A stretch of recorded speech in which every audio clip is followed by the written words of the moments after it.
Good morning. My name is Ed Flynn, District 2 City Councilor.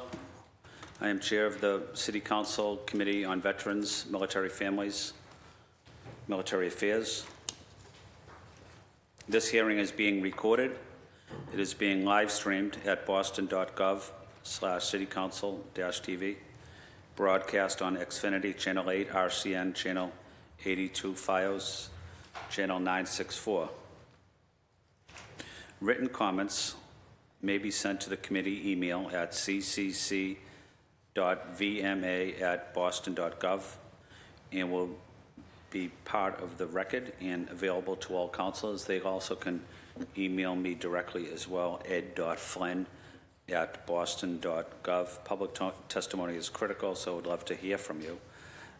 We'll take public testimony at the end of this hearing. Individuals can be called in order in which they are signed up and have several minutes to testify. Especially if it's a veteran, I'm not going to limit your amount of time. If you are interested in testifying in person, please add your name to the sign-up sheet near the entrance of the Ionella Chamber. If you're looking to testify virtually, please email our Central Staff Liaison, Shane Pack, at shane.pack@boston.gov for the link, and your name will be added to the list. Shane is our coordinator here for today's meeting, but more importantly, Shane's a member of the United States Navy. Thank you, Shane. Today's hearing is it's actually on two dockets. It's on docket 0165, in order for a hearing to discuss the process of establishing hero squares in the city of Boston. This matter was sponsored by myself and was referred to the committee on January 8th. Docket 0312, in order for a hearing to establish a hometown military hero banner program, was sponsored by Councilor John Fitzgerald, myself, and Aaron Murphy, referred to the committee on January 29th. Today I'm joined by my colleagues in order of arrival: Councilor Murphy, Councilor Fitzgerald, Councilor Weber.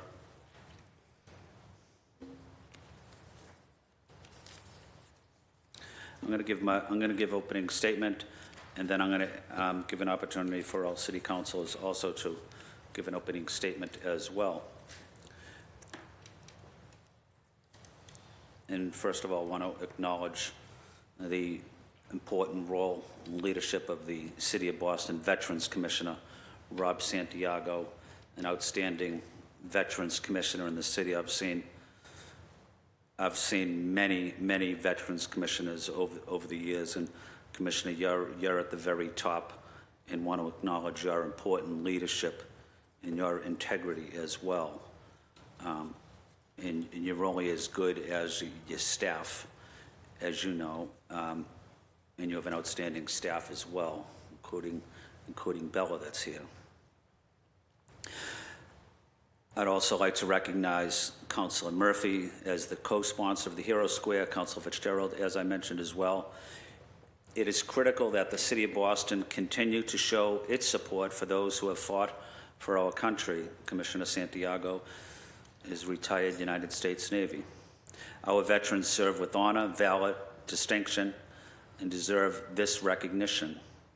Today, I'd like to hear from our panelists with regard to a great program that we have in the city, which is the Hero Square program, as well as discuss the potential of establishing a new hometown military heroes banner program at the City of Boston. And I do know that there's going to be some testimony from the West Roxbury Main Streets that has some great ideas as well. They've been excellent in remembering and recognizing military families. I want to thank the West Roxbury neighbors. Throughout the city, we see hero squares in our neighborhoods and communities. Sometimes I see residents and visitors walk by them, and they may not even notice what they say. We have a large veteran and military population in Boston. Many residents may or may not, but they may not be unfamiliar with the program or process on how to establish a hero square. We have outstanding veterans organizations as well, VSOs throughout every neighborhood of Boston. It would be great to have Commissioner Santiago share more information about this meaningful program and bring more awareness to those who have made the supreme sacrifice for our country and recognize our military and Gold Star families for their supreme sacrifice and pain. I'd like to thank Councilor Fitzgerald for bringing the great idea of creating a Hometown Heroes Military Banner Recognition Program here in Boston as well. Thank you, John. Some civic and neighborhood groups in the city have already taken the initiative to hang banners or establish monuments throughout the city. I think it's a wonderful way to give tribute to and honor those who serve or have served in the U.S. Armed Forces, as well as my friend there in the audience that was with me this week at the Disabled American Veterans Conference. Many in our communities may not be aware of the military service of our neighbors or those who have served our country or have since passed on. Veterans tend to not really discuss their military service, but as a government, I think it's important that we respect that and acknowledge it. We have such a diverse group of veterans in the city of Boston, and it would be important to honor and remember their contributions. I look forward to working closely with you today to increase public awareness of the programs, to recognize our veterans, bring more visibility, to celebrate our active forces and veteran community. Want to say thank you to Councilor Fitzgerald, Councilor Murphy. I want to say thank you to Councilor Weber for being here. I want to give an opportunity to Councilor Murphy, Councilor Fitzgerald, and Councilor Weber to offer opening statements. Councilor Murphy. Thank you. And thank you, Chair of Veteran Services, Councilor Flynn, for your service. Our only veteran on the council, and like we said on Wednesday, oftentimes Councilor Flynn brings forward important legislation for our veterans, and I believe that he's the strongest advocate we've ever had here on the council for our veterans here in the city, but across the state. And also he had traveled earlier this week and often is down in DC making sure that our veterans have the benefits they deserve and are respected the way they need to be. And happy to be here to talk about the Hero Square, and thank you, Commissioner Santiago, Bella, your team. As an at-large city councilor, I've been to many of the Hero Square dedications and often stop and look at the ones that are all across the city, and it is a wonderful way to remember those who have given, their families, who know that, they've given the ultimate sacrifice. And I know we've expanded on it. There's QR codes, there's the history with it, and it's very important, right, for our residents and, our younger generation to really understand what the sacrifices, the veterans have given to make this such a wonderful country. So any way we can come together to make sure that the Hero Squares program stays strong, and if it needs to be expanded, and also introducing the Military Hero Banner program. If you drive around, different neighborhoods in the state, you do see wonderful banners that aren't there permanently, but maybe scroll through, and for different times during the year, they honor residents who have, sacrificed and have been in the military supporting our country. So I think it's a wonderful idea, and think it brings our, city together. Oftentimes we're advocating and fighting for things that maybe we don't all agree on. I hope this is something the council definitely all agrees on, that we should recognize and uplift the all of the veterans. And I think this will be an opportunity also to, like you said, many times we're not aware that our neighbors, so many of them are veterans, and what sacrifices and what they have given to the country. So looking forward to how we can implement this. So thank you for being here from the Public Works Department, knowing that you would be working closely with the Veterans Department on making this happen. So thank you, Councilor Flynn, and looking forward to the hearing. Thank you, Councilor Murphy. Councilor Fitzgerald. Thank you, Chair. What we have here is two great ideas of how to honor, uplift, recognize our veterans and folks who have served in the military and protect our country and the sacrifice that they have made. One is current, and one is hopefully will be a new process in which we can do to even further honor those folks. I will take this moment to thank Chair Flynn, Commissioner Santiago, Shane, and all of those who work at City of Boston and beyond that have served in the military. Councilor Murphy, your children as well. And so thank you for your family's sacrifice and service. It's important to know, not just generally, but even in your specific neighborhood, right, of who is serving and who's out there and what families, it might give you a little bit more insight into what's going on sort of behind the house, behind the walls of the house for that family that is serving.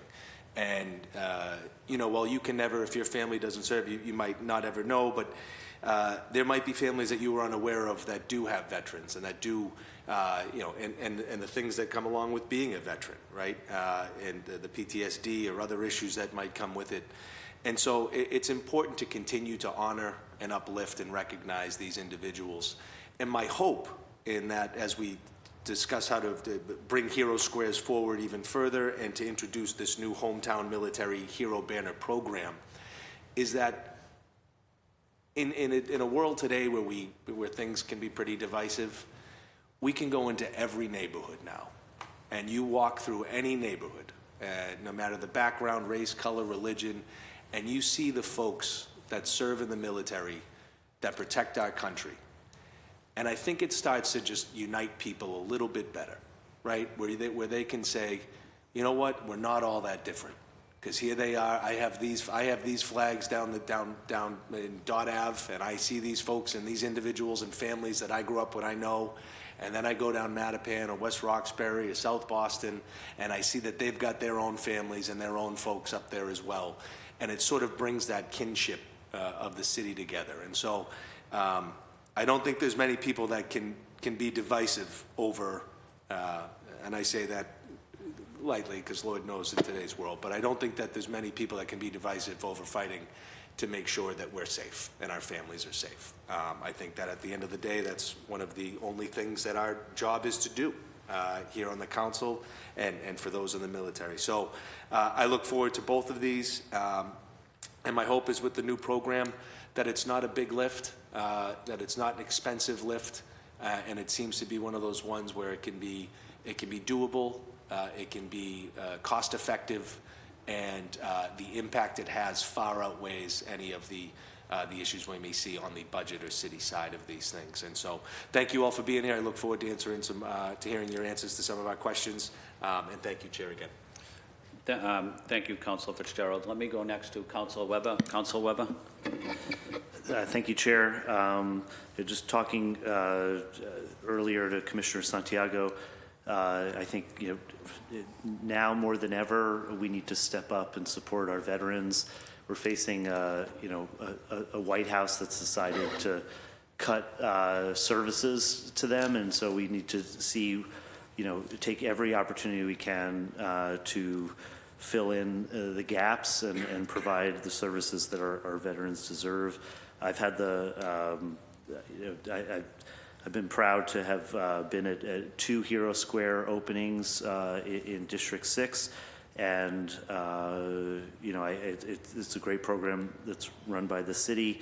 I'd also just like to give a shout out to Councilor Chair Flynn mentioned this.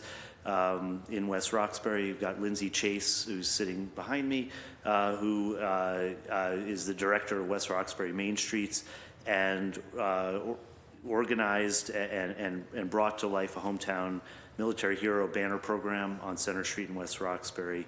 And I just want to recognize her hard work on that issue, and look forward to hearing her on the second panel.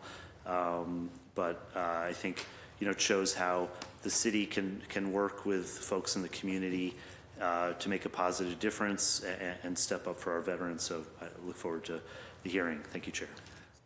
Thank you, Council Weber, and also thank you, Council Weber, for your support for veterans and military families, and thank you, Lindsay, as well, for being here and looking forward to hearing your testimony. Also want to acknowledge Councilor Murphy's family's longtime service as well, and Councilor Fitzgerald, your family as well. I knew your father very well. As a state legislator, he was a real champion for veterans and military families throughout Massachusetts. So I want to acknowledge Representative Kevin Fitzgerald. As I mentioned, today's panelist from the City of Boston Veterans, Commissioner Santiago and Bella, want to thank you for being here. We also have from the City of Boston Public Works Department with us as well, Omar, and I'm going to pronounce your name wrong, and I apologize, but Kosofska. Okay. Omar, it's good to be with you. Finance and Permits, the Street Cabinet. Kathy Garcia, the Manager of the Permits Division at the Public Works Department. Kathy, it's good to have you here. As I mentioned Lindsay, obviously the Commissioner, and Bella. I do want to give the opportunity for the Commissioner and then Bella and Omar and Kathy to open up as well. But Commissioner Santiago, you have the floor. Thank you, Councilor Flynn.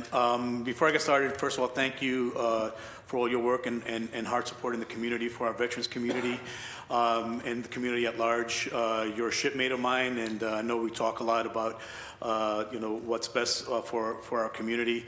Just last week, we were at a rally supporting the Veteran Affairs employees at the West Roxbury campus, and hopefully sometime in the near future we could do the same in the JP campus.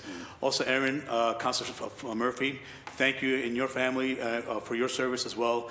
Part of what we're going to talk about today with regards to the Banners program and also the Hero Squares program is to honor and recognize those that have sacrificed, but also their families as well. And you definitely fall into that category as well. Councilor Fitzgerald and Councilor Weber, for all your support in ensuring that our veterans and their families are taken care of and their quality of life. And the recognition and honor of those families are also what they should be here in the City of Boston. If I may, Chair, if I could pass it on to Omar and the Streets Cabinet to offer their remarks first. That's perfect. Omar and the Streets Cabinet, Omar and Kathy, you guys have the floor. Thank you, councilors. Really appreciate it. Omar Kushafa, Director of Budget and Finance for the Streets Cabinet, which includes Public Works and Transportation. I also want to reiterate my thanks to those who have served and their families and who are willing to give the ultimate sacrifice. I myself am a Coast Guard reservist. I actually serve at the same unit with John Allison there and many other Boston cops, firefighters, EMS first responders. So it's a pleasure to be here and to serve. Just very simply, we're here in our role as the Public Works Department, which is the permitting authority for the current City of Boston banner program. We have a banner program right now, and I just want to make it clear, we permit banners on city streetlights.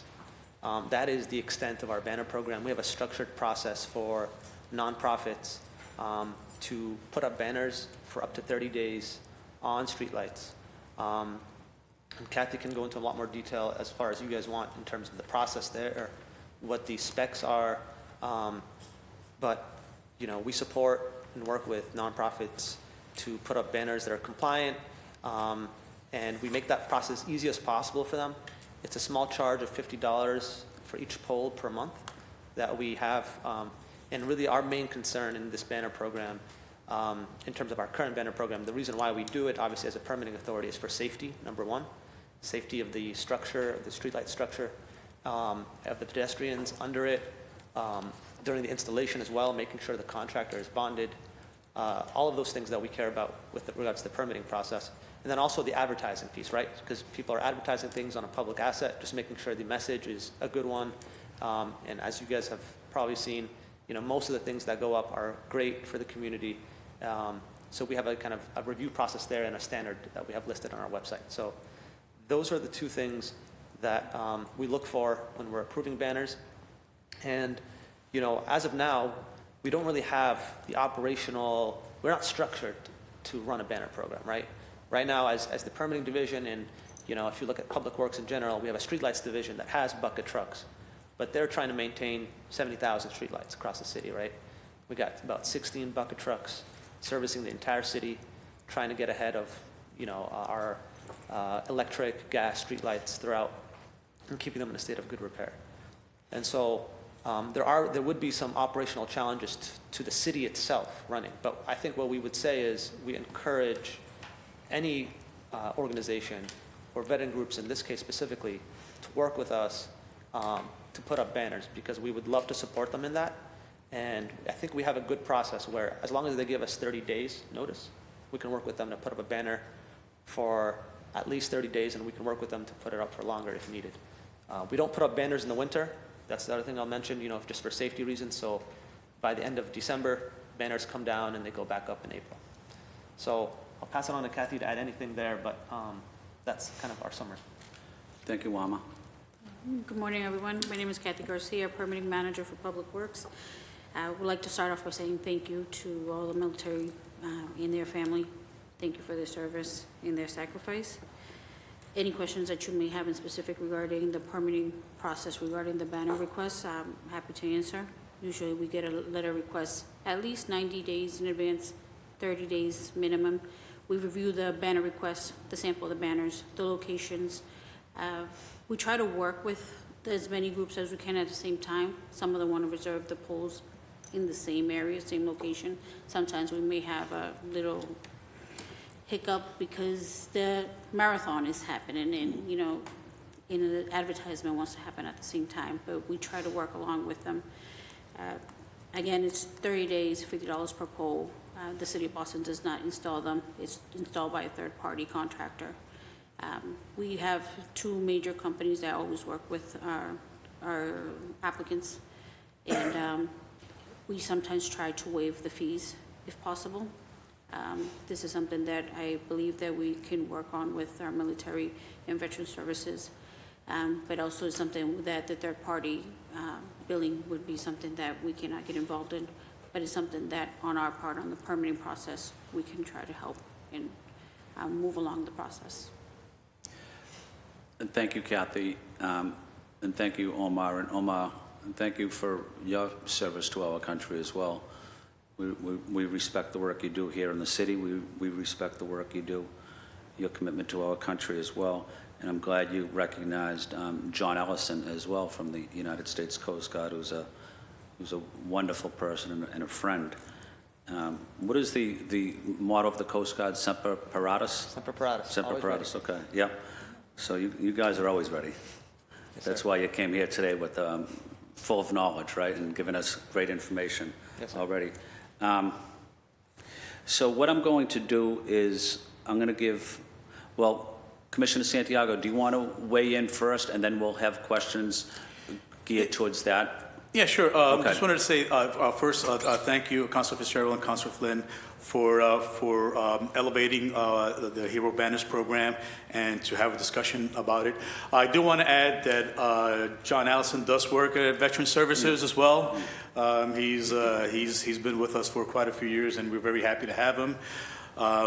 So thank you, John, for all you do for the office and for our veterans community. I invite anything that we could do in the city to recognize and honor our veterans, and this Hero Banners program is definitely one of them.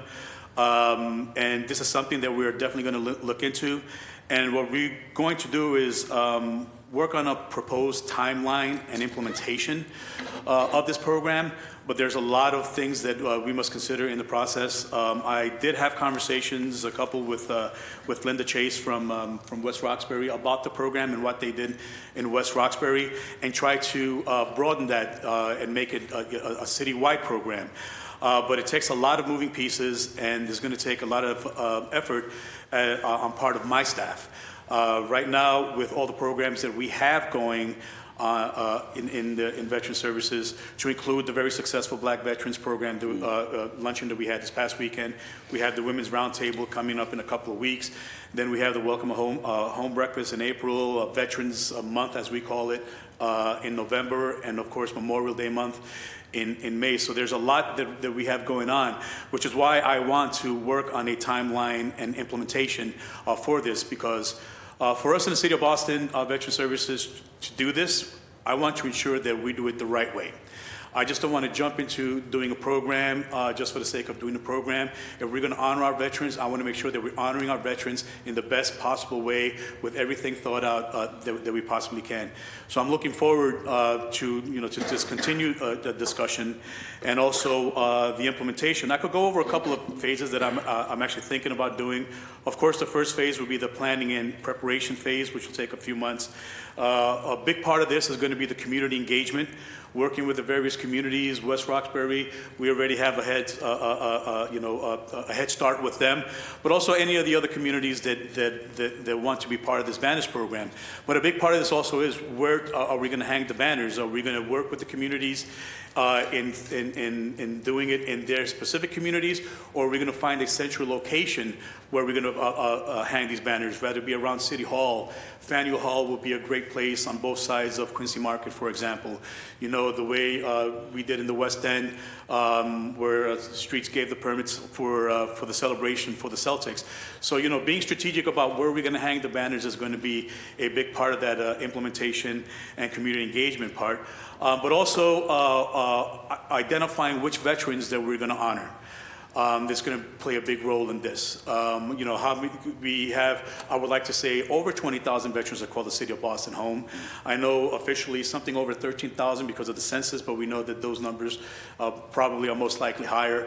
And I know that there's been discussion about some other towns that have done it, but in comparison to Boston, those are a whole lot, you know, smaller towns, and they had the capacity to do a banners program compared to us.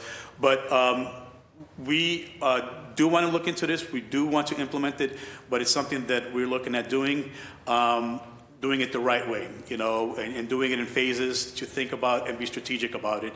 And one of the things, maybe it could be a point of discussion, do one on Memorial Day or Memorial Month for the month of May, and then have a separate one in November. Of course, I don't know if that'll interfere with the winter days to hang up the banners, but it's definitely something that we could discuss and talk about. But it really warms my heart as a veteran to hear that the city wants to do more than what we're doing. And we do a lot for our veterans in honoring and recognizing. We're taking it to the next level, taking it to the next step, and continuing our level of recognition in honoring our veterans. Thank you, Commissioner Santiago. Bella, did you want to speak? Or? No, I think the commissioner covered it, but thank you, councilors. I'm happy to be here, and thank you for your services and your family services to our country. Thank you, Commissioner, and thank you, Bella. And it was a wonderful brunch we had recently here at City Hall, celebrating Black veterans, the incredible contributions and sacrifices they have made to our city and to our country. I'm going to go right to my colleagues to ask questions. I'm going to start with Council Murphy. Council Murphy, you're up. Thank you. Commissioner Santiago, you asked or mentioned a lot of the same questions I'm thinking about, like to make sure that we do it right. We don't just want to do it, we want to make sure we do it in a way that not just respects our veterans, but gets the message across. Because to me, I feel like if we had this banner program, it's going to bring pride to the neighborhoods. And after this hearing, maybe it's a smaller group, it's a working session to kind of talk through all of those things. And you mentioned maybe it's different times of the month, but I do have a few questions to kind of get better idea of which direction it should go in. How many poles do we have in the city that could hold a banner? Well, we have 60,000 streetlights in the city. Yeah. But not all of them obviously are eligible based on the structure and whatnot. So we don't know exactly how many are eligible, but many streetlights. Many, yeah. And you mentioned, because I do know come mid-March before the marathon banners have always seemed to get a spot, but they're around this area. And so how many poles now have been used to hang banners? I don't think, like in my neighborhood, I don't ever see banners hanging on like light poles there. So there seems to be pockets across the city where most of them are hung. So the majority of the, sorry, Councilor, the majority of the requests that we get are mainly in the West End downtown area, Commonwealth Ave, down Halston Brighton area. We may have some in the neighborhoods very rarely, are requested within the neighborhoods. We have the Boston Medical area, we have banners there, down the Longwood area as well, Fenway area. But mainly where the universities are, that's where a lot of the banners are right now. I honestly can say Mission Hill Main Street's banners are ones that I deal with them on a regular basis when they change them and update the information. But in our local neighborhood, like in Hyde Park, there are some banners on Fairmont but very minimal in other neighborhoods. But anyone could request, and as long as it meets the criteria you Correct. mentioned about, that it's, and what types of criteria do you So have on the- your list to make sure it's? So right now, the banners are going to be up no more than 30 days. We do have some agencies that will request it a little longer, because they'll check in with me whether or not there's another reservation right after or not. And then the material of the banners has to be a specific type, so it's weather resistant. The measurements also, it's like you've seen the Celtics banners, they have a variety of small and large, double-sided, to make them a little sturdier so the wind doesn't take them or the rain. They have to be up only between, the good months during December 20th through March 1st. We don't like to have any of the banners up, it's for safety reasons, for pedestrian safety. Let's see, So does the organization that requests it bring them in here to City Hall? Like, do they drop the banners to you? Because you Sometime- mentioned like a third party. there's a third party, they're the ones who actually make the banners for And is the there a customer. legal reason why, like we couldn't have it where maybe someone volunteers? Because there's always people volunteering for veteran service. Like if someone volunteered to give their, manpower and maybe a bucket truck, could we hang them ourselves? Or is that something the city, for legal reasons, that you have to use that third-party contractor? So there is the applicant, what usually would be you or I applying for it. We don't have the manpower to do it, so you get someone, right? So they would have to be bonded with the city and apply for the appropriate permit, which is an occupancy permit, to do the installation of the do permit. And anyone can do it. as long Is as it you have the different permit. if it's a city department requesting a banner? Because the ones I see around, like, aren't city departments directly. Sometimes the city of Boston, we hang our own banners. I don't really remember many. I haven't really seen any, I right? haven't had any Yeah. City of Boston requests coming. So to me. would there be a difference? Do we know if it was a city department hanging a banner on a city streetlight? It's a I good would question. think so. Obviously, all the specifications would, safety-wise, would still need to Right. be there. The city is self-insured for the most part, so like, I don't know, really depends on like the operations of who is doing that. Not many city departments have these bucket trucks. I mentioned that, we have them for streetlight repairs. And so, I think for liability reasons, we prefer, if it's a third party asking us to install, that they also have their contractor do it. And would this program be considered a third party? Even if it was something that the Veterans Department took on and decided that they wanted to also manage the hometown banner program? I don't know. It's a good question. And I'm not trying to give you more work, because we're going to give you more money in the budget so that we can Oh, I'm fund sorry, this. can you ask the question again, Councilor Murphy? I'm So I'm just thinking logistically, where we've never had a city department hang a banner on a city light. It's always been like the Boston Marathon, like Mission, Hill Main Streets, so there would probably be different rules and expectations when a city department, so the city of Boston wants to hang a banner on their streetlight. So maybe we would have different rules that I would hope would be like more flexible, right? And wouldn't be a burden, and it wouldn't come out of your budget directly. It could be like the city of Boston is approving this, or we're paying for these banners to be hung. Yeah, this is a conversation that, we could have as far as, if any costs associated, or like Omar had mentioned earlier about waiving the installation fee per banner. But regards to as far as having volunteers or a third party to hang the banners, that's definitely something that we could discuss with our group of volunteers that we have right now that currently hang up the wreaths throughout the city in the Hero Squares. So kind of like making it a part of our Hero Square program along with that as well. So something to look at and talk to our volunteers and the vendors that we use to hang up the wreaths, and also to plant our flags at heroes' graves throughout the city. There are over 52,000. I think we have, 33? 33 that volunteer to do the hero squares and the graves. 33 organizations that we Yes. have volunteer with us, and that's definitely something we could have a discussion with them during the planning and implementation phase of the banner program. And we do reimburse them for doing, hanging the hero square, doing the hero squares and the graves. And that comes out So- of your budget? That comes out of our budget, Okay. yes. Yes. So my question is, you talk about safety, so if we were to have these organizations take on that additional, project, safety-wise, is it like going up on a ladder? How complicated is it to hang these banners? Oh, it's a bucket truck, okay. I'm just trying to Yeah. put that together, just to figure So, that. so my thought would be, with regards to our 33 volunteer groups, is that they would play a role, but they won't actually be going up there in the Yeah. bucket truck Right. in hanging the banner. So Right, that we would be have the someone third-party licensed, contractor. Yeah. Of course. Okay. Yeah. And my next question, I don't think even has an answer now, but I think it's important we're starting this conversation, and so it's good. But if, say, there's 100 polls in Dorchester and 200 veterans, right? It's like, how do we choose, right? That's one thought.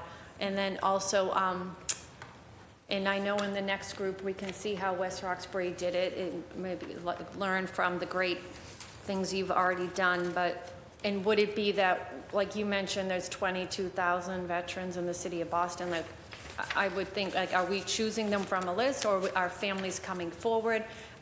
Because the neighborhood feel, I feel it's more about, like, pride in their neighborhood. It's families coming forward. It's us doing the work of getting the word out, letting people know, hey, this is coming to our neighborhood.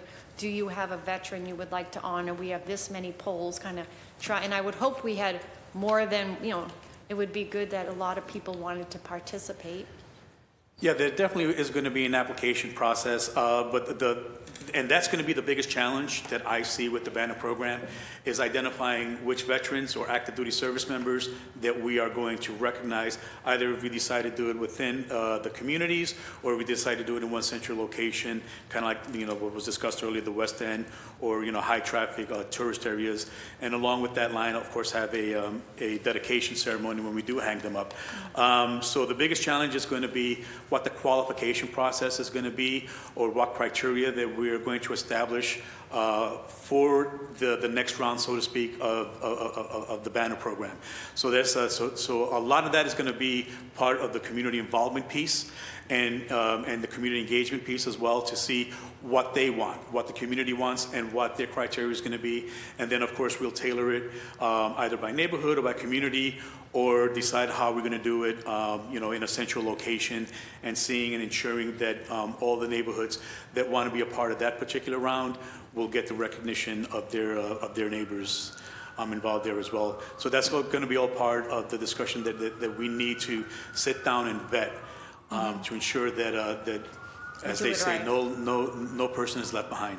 Yeah, and one last thing in this round, I don't talk on, but I feel like there'd be a lot of pride around it too, that the neighborhood would really want to come out and support. And one thing, at like high school time when they're graduating, I've seen towns where they put banners up where kids have chosen the military as a path. My son went a little bit later, so it wouldn't just be 18-year-olds, but maybe even having them in June when it's graduation time, maybe having banners where thank you to these young men and women in our city who have chosen to go off. So it's not the same as like a veteran, they're just starting the process, but that could also be ideas we think about, Well, most definitely. It's definitely going to include, active duty service members as well. Veterans who are still with us, veterans who are no longer with us, who have transitioned. But it's definitely going to be a broader scope of community service members and veterans that are and part the of the themes, community. right? It's like we had the Black, veteran brunch, but if it's also City of Boston employees who are veterans, honoring them in a Yes. banner program. There's so many ways to get creative, right? It's endless, exactly. It is, but it's great. But I will pause now for this first round. Thank you for giving me that time. And thank you, Council Murphy. Council Fitzgerald? Thank you, Chair, and thank you all again for being here. Omar, what do we think the budget ask would be to take on a banner program like this? I mean, if you factor in, the way I've always figured it is that there'd be some cost from the family, right? That's how the other programs typically work. Ideally, I would love to subsidize that in some way, and maybe I could talk to Commissioner Santiago about other funding that's out there to do that. But it seems to be a rather nominal fee anyway overall. But if we think about, labor, material, et cetera, if you had to give me a ballpark, like what is the addition, or what would be the amendment I would make? That's a great question. Yeah.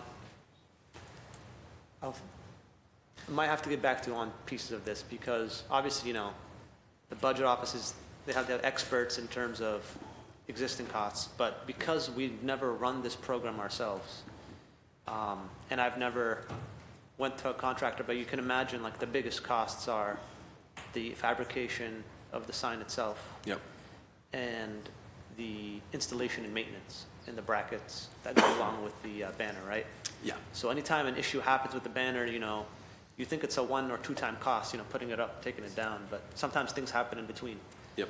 So having those contractors with a big lift or a bucket truck, that's a couple $100s an hour, right? They have to be bonded, we know that. And, so we're talking a couple $1,000s probably per banner. But that's just a very rough estimate. That's just for one banner, right? And, but I would really defer to the budget office folks at the city and, I'll follow up them. I didn't, even if it's ballpark. I mean, Yeah. Are we saying, hey, we're going to need $1 million for that, John, and we'll need $5 Yeah. million, right? Yeah. I'm just trying to figure out.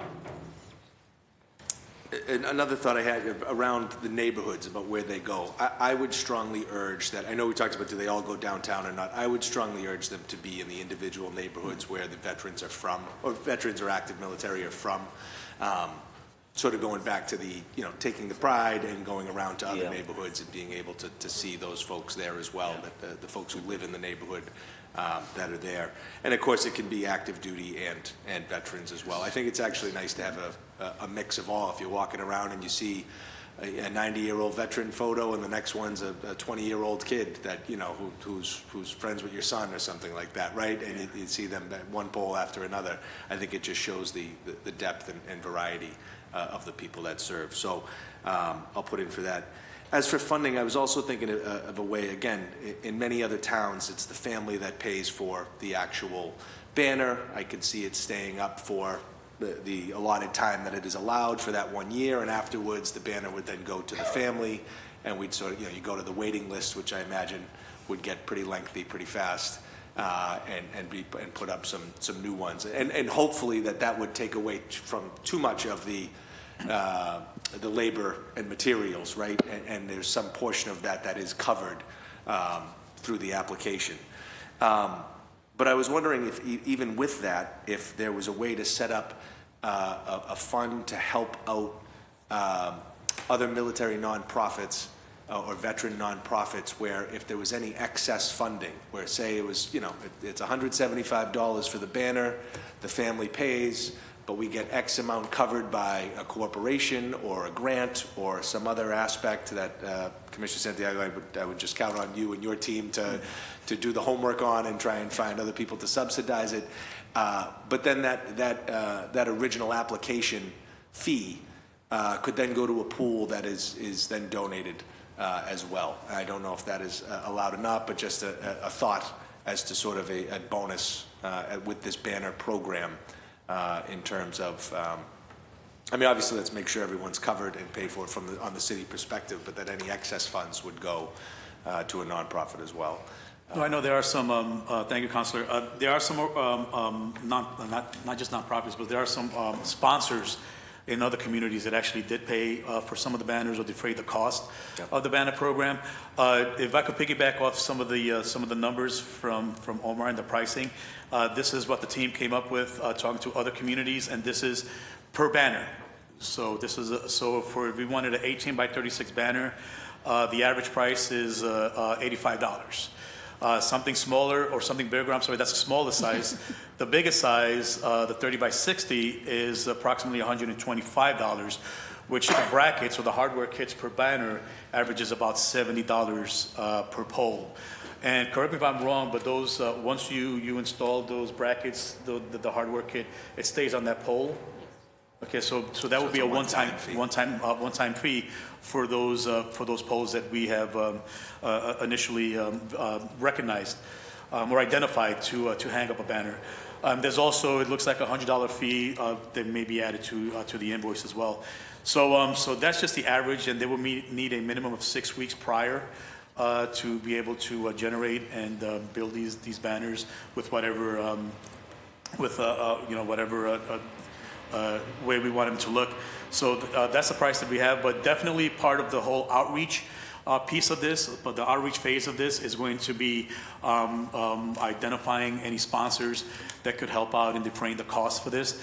But I'm sure that at some point, some of the cost is going to be coming through my office as well. One of the things that I definitely want to look into and ensure that it doesn't happen, that the cost doesn't come from the family themselves, that the veteran that we're recognizing, that the service member that we're honoring for their current service, that this happens without a penny coming out of their own pocket. Ideally, I agree. Yep. Ideally, Yeah.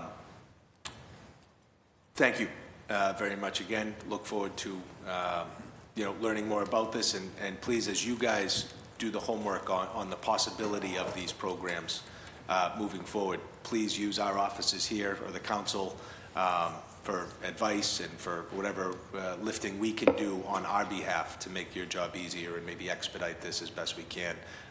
That's what we're here for. So thank you again, and I appreciate you taking the time. Thank you, Council.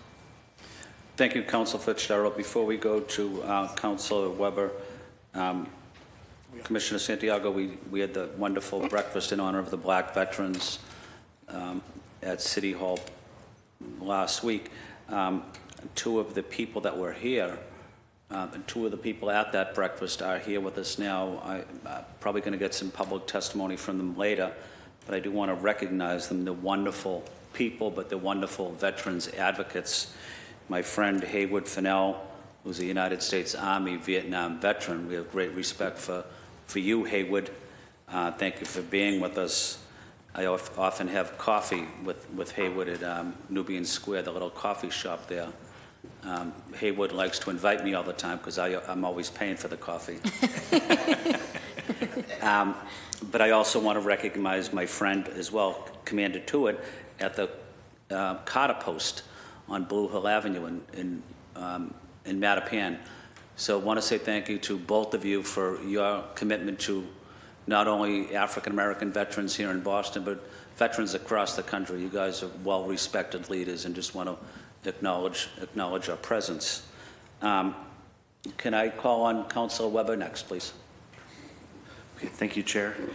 I guess this is for Commissioner Santiago, but Omar, I guess feel free to weigh in. In terms of the Hometown Hero banner program, for us to provide the sort of coordination, and I mean, where should we direct people to, and who wants to take the reins on this, I guess?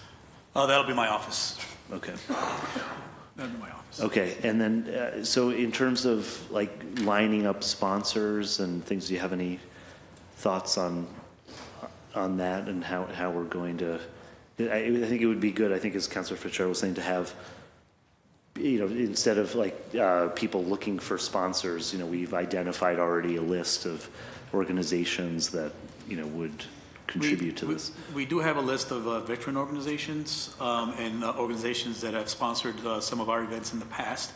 But we could definitely extend that list in talking with the different districts and their main streets and see if that list for those communities that want to be a part of this program could help out as well.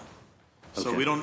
So right now the list is a work in progress. So we could add folks to that list and different organizations and different companies to that list, and that's all going to be part of the committees that we're going to be looking into establishing for the Banners program.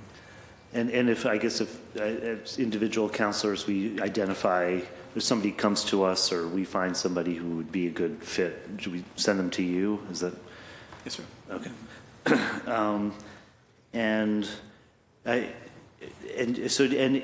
Do you see, so right now, does the city subsidize any of the banner costs? We don't have a outside banner program, but I would like to say that we actually do have a banners program that we actually started this past weekend in the Black History Luncheon. For those who were there in attendance at the event, you would have noticed that there were banners of Meet Your Boston Veterans throughout the whole area there. And as a matter of fact, the two of the likings are two of the folks that are behind me right now, Haywood Fennell, who also won the Community Award for 2024 in Veteran Services, and also Meredith Tewitt, who's the commander. So they both have their own banners already that we hung up this past weekend. Unfortunately, we couldn't get a banner for everybody that we wanted to recognize, but that's also a part of that, and that was actually paid for through my office. And I guess, so, if do you have any comment on like the process in West Roxbury and what we learned, from that, and how we can help, other neighborhoods get that kind of program going? If it's okay, I would like to defer that to Linda to speak on. But we did have some great conversations, and there were a lot of lessons learned, and on her end. It's a huge undertaking, not just a financial undertaking, but pretty much trying to garner not just the support, but also everybody did want to be a part of it. So I'll defer to her to speak on what they did in West Roxbury and the great work that they did on hanging up their banners. And Council Weber, I'll just say also, since we have an existing program, a permitting process, we really encourage everybody to go through the permitting process to get any banner up in the city. That's for safety reasons, first and foremost. And so, we've had problems sometimes where folks want to put up banners, and we try to work with them. And I think we're very supportive of any banners that align with the stated policy goals of the program. Sometimes we've had struggles in terms of folks wanting to put up banners quickly. We don't have the 30 days to review or whatnot, and it's been a challenge. But we're definitely willing to support any community group that wants to put up banners in the neighborhoods as needed. So, and that should happen early, like it's like the chicken or the egg. Right. Do you have the permits, or do you have the actual funding and everything? But, okay, and Commissioner Santiago, with the Hero Squares, I know, we've put up QR codes. Is the plan to put those up on previously existing Hero Squares? So the right now, part of the Hero Squares program are the biography plaques, and that's a program that started obviously a whole lot later, since the Hero Square program has been around over 100 years. But so the QR codes are actually going on the biography plaques, and currently, out of the over 1,200 Hero Squares that we have throughout the city, only a fraction of that has a bio plaque, about 200 or so. As we get information on those service members, we will rededicate that Hero Square with a biography plaque that'll have a QR code that'll go directly into a link in our website to that hero and their information. Okay. So I guess the main issue right now is we don't have bio plaques for most Hero Squares. So if we know the family, or we should have them reach out to you to provide that information, because I think that's like a really important part of to honor the person is to know their story. And And are you affirmatively trying to fill in those gaps? Most definitely, most definitely. We actually have done a lot of rededications, and all that information, like Bella said, it's on our website. So, if there are any hero squares out there that do not have a biography plaque, and there is information on that service member, we would love to establish a biography plaque and put it up with the QR code. And the big thing about that, and I could talk about it when we talk about hero squares, is, they're up there obviously to recognize that hero and their family, but it's also a way for us to inform and educate the public about these individuals and what they did for our communities in our country. Okay, and for Omar, I don't know, maybe for the banners, I guess, how long are they expected to last before they have to be replaced? Or? So the banners are installed and are only up for 30 days. The most that we've had them up is probably 60 days. But it's up to you or what you do with the banner when it's time to take them down. So, Okay. at least 30 days. Okay. So we don't really have a long-term banner No. policy or program right now. That's why. Okay. Thank you, Chair. Thank you, Council Weber. Thank you to my colleagues for the important questions and engaging questions you're asking, and to the panel also for great answers, great responses. So I just want to ask, I know it was mentioned, but want to get a little bit more clarification. So can you tell me, Commissioner, how much these banners cost, or what is the cost associated with producing the actual banner? Do we have a ballpark of that? Depending on the size that we want for the banners, right now, the average pricing of the largest one that we have, which is a 30 by 60, is $124, plus you add the $100 fee for that, and then the $70 fee for the bracket. So about $250, $300 maybe per banner. For each one? For each one, yes. Okay. So that's, so it'd be... And that doesn't include the installation as Yeah. far as the, Right. the contracts with the third party, Okay. with their bucket trucks or any labor fees that go along with that in installing it and then taking them down. So this is just for the banner itself. So what is it, about 3 feet by 5 feet? Is that what it is? Or? 30 by 60 inch. I don't know. Yes. Sorry, so what are the normal, sizes that you guys put up? Do you know roughly? Yeah, we have two sizes. Just to confirm that.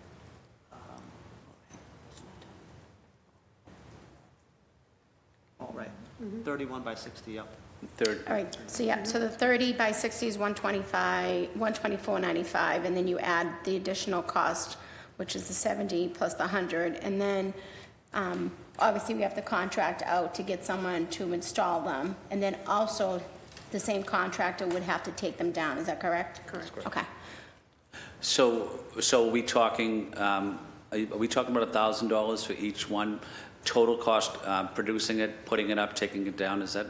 the So I would ballpark? assume, when I had these, the banners created for the Black African American brunch, so I had 20 banners made, and Sterling Printing's the one that did them for me, but I actually physically went there and picked them up for the event, so they didn't cost me that travel. Yep. And that was over $6,000 just for those ones. Okay. So, I think this would have to go out, I'd have to send it out for bid and find the lowest bidder.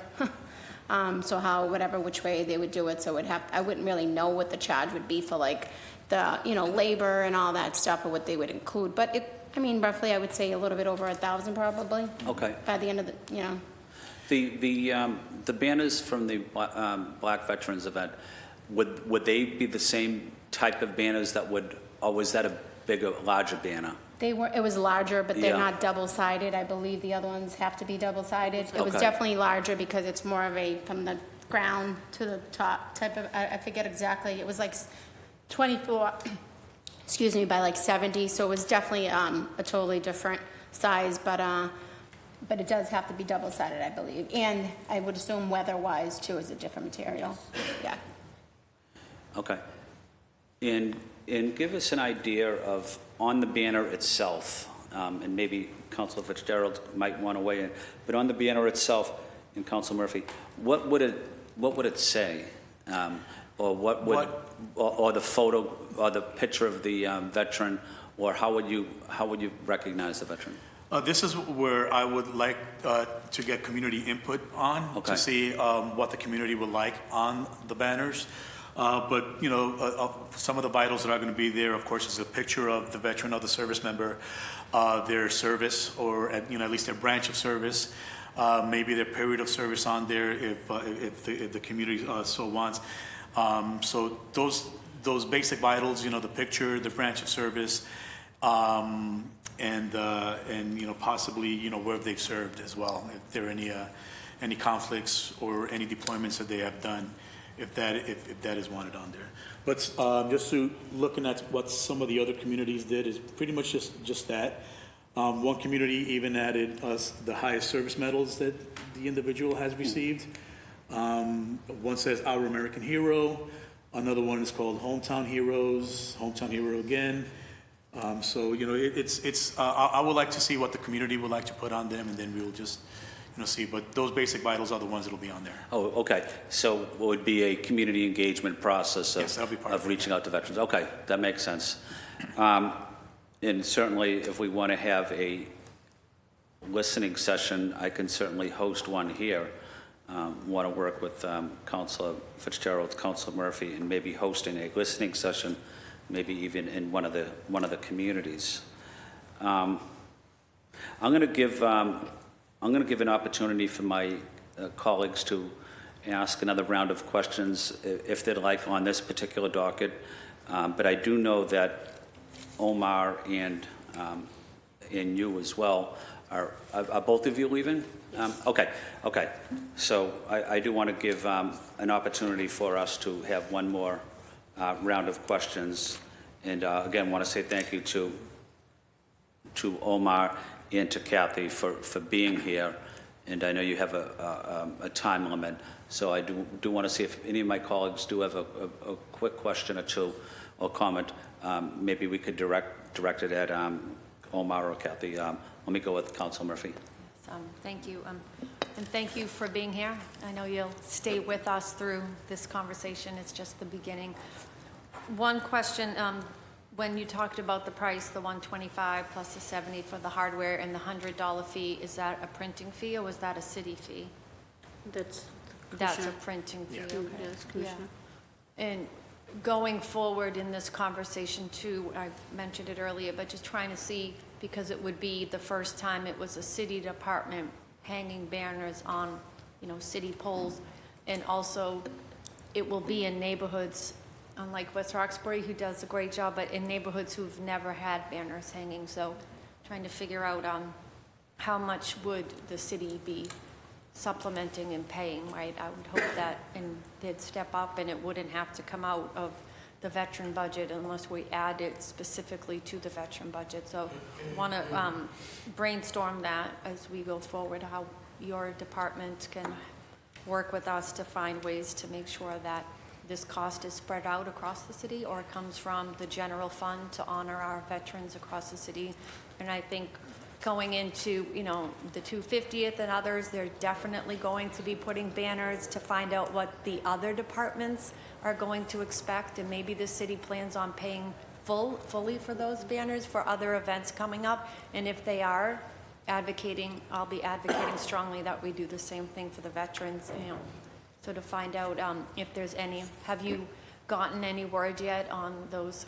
Because I know there's a commemorative commission out there, and they're talking about ways to make sure we properly, celebrate the 250th and other events coming up.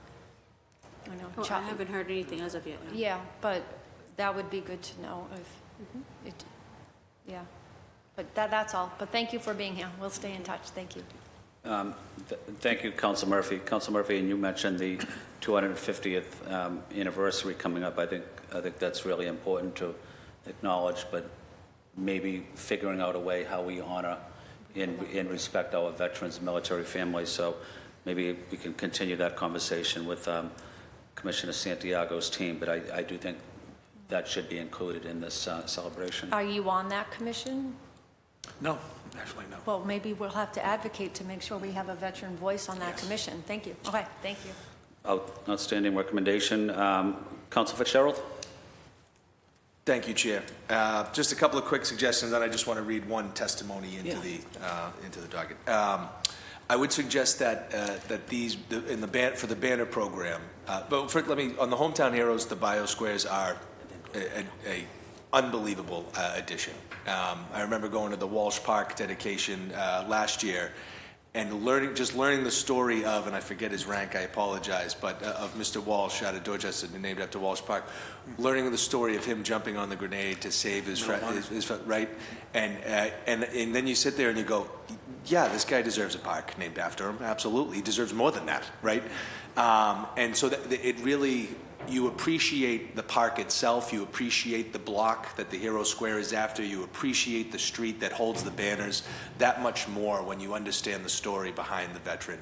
And so whatever we can do to support the bios going forward for the Hero Squares, I think is hugely important.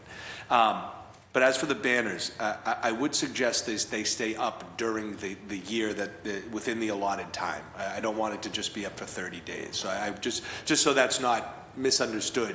The idea is that these are not just up for 30 or 60 days at a time, but rather for each veteran, you want to give them their proper due. And granted, that may depend on the wait list for those people, but I would think longer than 30 days would be sufficient. I would also suggest that the permanent spots be identified along the main thoroughfares. When I think in District 3, I think along, in Adams Corner, along Dot Ave, right? I mean, Dot Ave, you could do the whole length if you really wanted, right? And cover most of District 3. But having the brackets be dual-sided, where the military side could stay up for, say, that time period of that year, and there could be the other advertisement or something else that it might have a more constant rotation, whether it's spring, different activities, marathon, etc., right?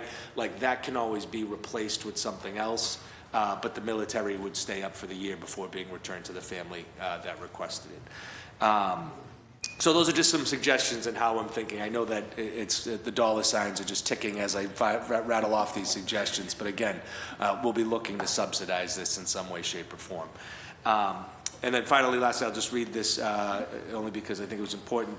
To the honorable members of the Committee of Veterans, Military Families, and Military Affairs, I write to you on behalf of the members of the John P. McKeon Post 146 in strong support of the docket number 0312, order establishing hometown military hero banner programs.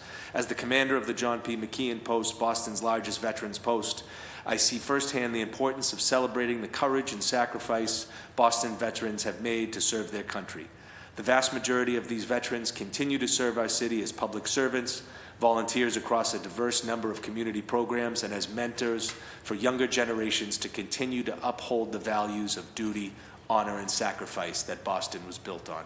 This program will be a reminder to the citizens of Boston of the distinguished service our many veterans have provided, as well as show visitors our commitment to not only celebrating our veterans, but providing them with the support to continue being active members of our communities. The neighboring town of Milton has a similar program which pays tribute to those from their hometown and have served in the uniform for their country. This is a great model in how we too can celebrate our own residents who are heroes and patriots. I hope you will join me in supporting this important initiative and continue Boston's tradition of patriotism and gratitude to our servicemen and women.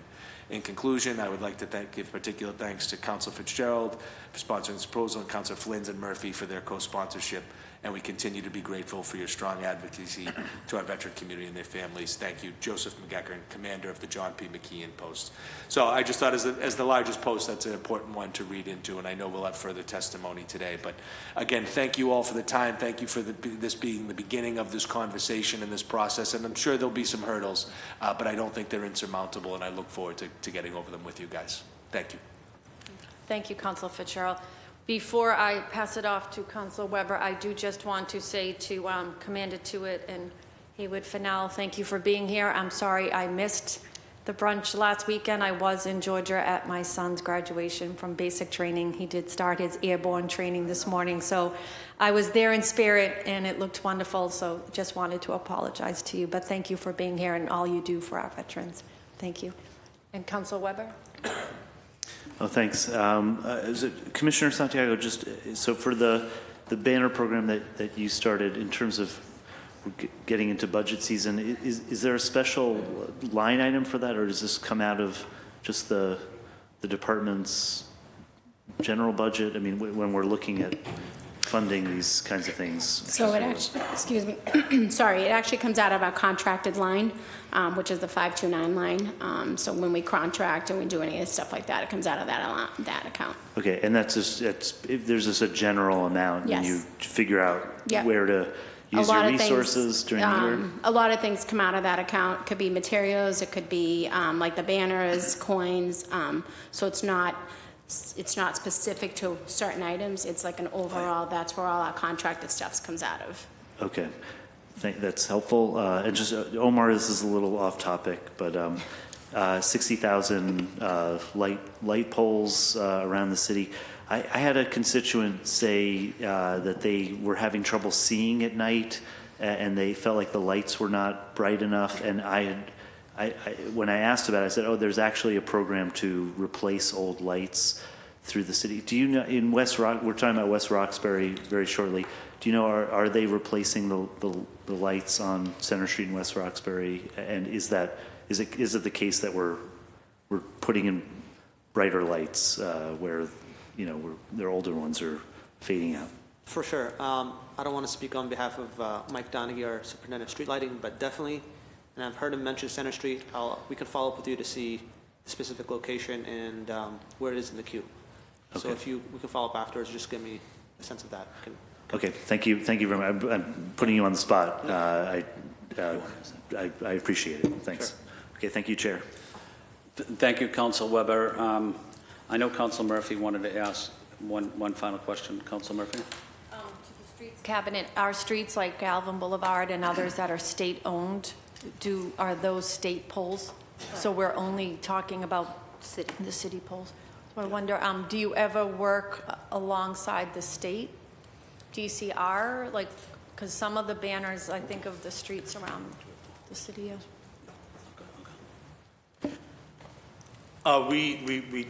We do work with them whenever we possibly can for certain events. There have been some opportunities where a flag needed to be replaced that did not belong to the city, that belonged to the state or DCR, and we work with them on that. And maybe we could have John Santiago, the other Santiago from Puerto Rico. Yes, that would be wonderful, yes. You often get confused on paper, I think, not in person. Yeah, I'm here to say that I'm the better looking one. Yeah, I was going to say, not in person, just on paper you get confused, yes. So if you want the better looking one, you come to me. Right, because there are many major roads, and that would be good locations also. So, and they may have more money than us, so we could lean on them, yeah. The governor might be listening, so she should be supportive, yeah. Thank you. Well, that is a good question, Council. Thank you very much about any of the state polls or areas like that. Thank you, Commissioner and to Bella. And I know we want to wrap up this section of the testimony and then go to the next docket. So I want to say thank you to Omar and Kathy, but before I dismiss them, Commissioner or Omar, and I know it's more geared towards the next docket, but the Hero Square pole with the black pole with a Hero Square sign above it.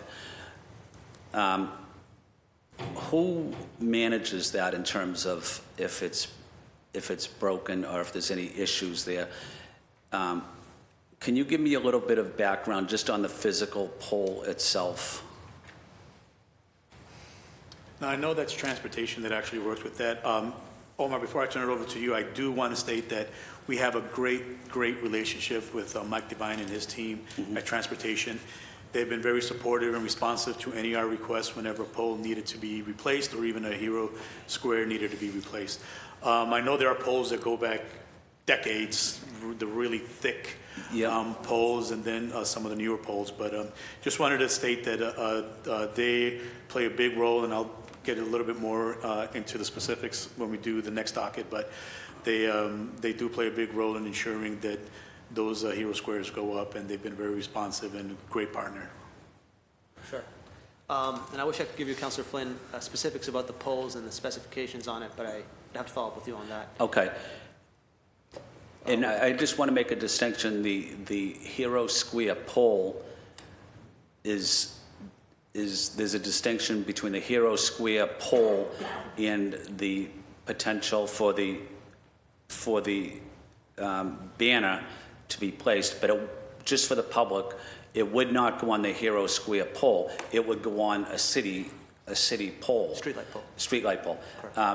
So Omar, before you leave, just tell me about, and it's more of a technical issue, just tell me about the streetlight pole itself. What is the dynamics? What is the challenge? And what is the significance of the pole as it relates to placing the banner and any challenges the team might have? When you say team, you mean like the streetlight team? Yeah. Or the future team that's going to be putting these in? Yeah, that's right, the future team Yeah. that puts them in.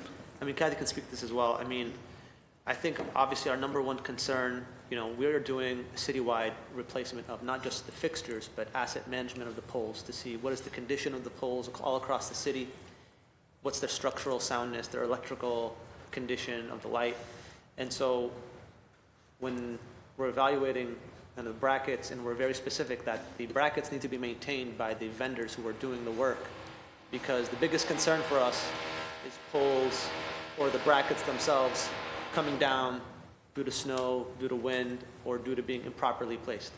And so that would be one of the primary concerns, I would say, with regards to the banner program. And that's why we put a lot of emphasis on the permitting process, because a lot of community groups want to put up banners and they want to put them up quickly, but unless we have the time to review them and make sure they're properly installed, we can't guarantee, we need to make sure be able to guarantee safety. So I don't know, Kathy, is there anything else on the pole itself? No.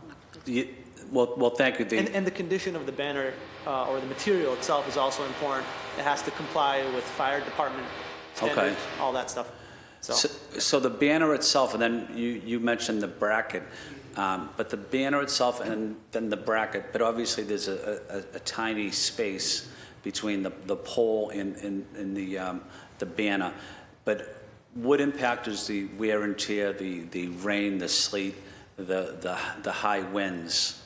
Do we know what impact that has on the physical, the physical banner? I'm not an expert in this, but it definitely has, it's kind of like a wind sail of sorts, right? So you can imagine that it's resistance and it takes a lot of pressure, which is why we only really allow them for 30 days. Okay. And at most, we've done 60 days. So to Council Weber's point, we'd have to study and kind of figure out, having it year-round, does that increase the risk? And if so, is it manageable? Okay. Commissioner Bella, did you want to respond? Yeah, Bella brought up a good point. Some of the Hero Square poles nowadays, they're the regular poles with the holes or the inserts. I don't know exactly what they're called, we use those poles right now for the Hero Squares, so that way we'd be able to have the ability to put a bioplaque on them. Oh, okay. Yeah, on the Hero Squares. Yeah, for the Hero Squares, not for the banners. Okay, but we're not talking about one of those QR codes for the banners on the utility poles, though, right? No. No. Okay. No, the reason the Commissioner brought it up, because if you go back, like Max Hershkovitz. his pole, and Council, you were there, it is still the same black pole that you would probably be installing for these banners. I believe the banners go up, like the Celtics banners go up on the street poles, which are the big black ones. And some of our older Hero Squares are still on those black poles, because they have those older Hero Squares on them that the family loves and, doesn't want the new ones, which totally understandable. And those are a little more challenging when you have to add the bioplaque. So transportation does a great job, like we said, and they find a way to put them on there. But going forward, like new Hero Squares that we do get, They tend to put them on the street ones that have the holes because it's a lot easier to install the bioplex when that time comes. So that's the difference between now going to those versus the black ones that we also do have these hero squares on. So that's why we kind of brought it up. Oh, okay, that's excellent, excellent. So Omar and Kathy, I know you guys are going to leave this docket number, and I want to say thank you for the work that you're doing, for being with us, but would you let your team know that we appreciate their work for the residents of Boston as well? For sure. Thank you, Councilor. Thank you. Thank you. We're going to shift to the next docket. Thank you, Dennis. And we'll continue with questioning, and I know the Commissioner and Bella want to speak more on this docket. And this one is specifically more towards the, yeah. Yeah, we'll shift. It's your, Yeah. Yeah, thank you. We're going to shift to the next docket, but I do want to ask and invite Councilor Weber. Why don't you introduce? I want to give you the opportunity to introduce your neighbor in West Roxbury, and I want to thank you for working with the West Roxbury community. But Councilor Weber, you have the floor. sure. Thank you. Yeah, we're joined by Lindsay Chase, is the executive director of West Roxbury Main Streets. She worked on getting banners up on Center Street in West Roxbury and has been an advocate for folks in West Roxbury. And I want to commend her. And I don't know if we want to hear from her for a couple minutes. She does not have it. I asked. She doesn't have a time commitment, so I think she can stay. But I think she wanted to testify or about her experience. Yeah, thank you, Councilor Weber. It would be wonderful to have you join us. Would you like to join the panel? Okay.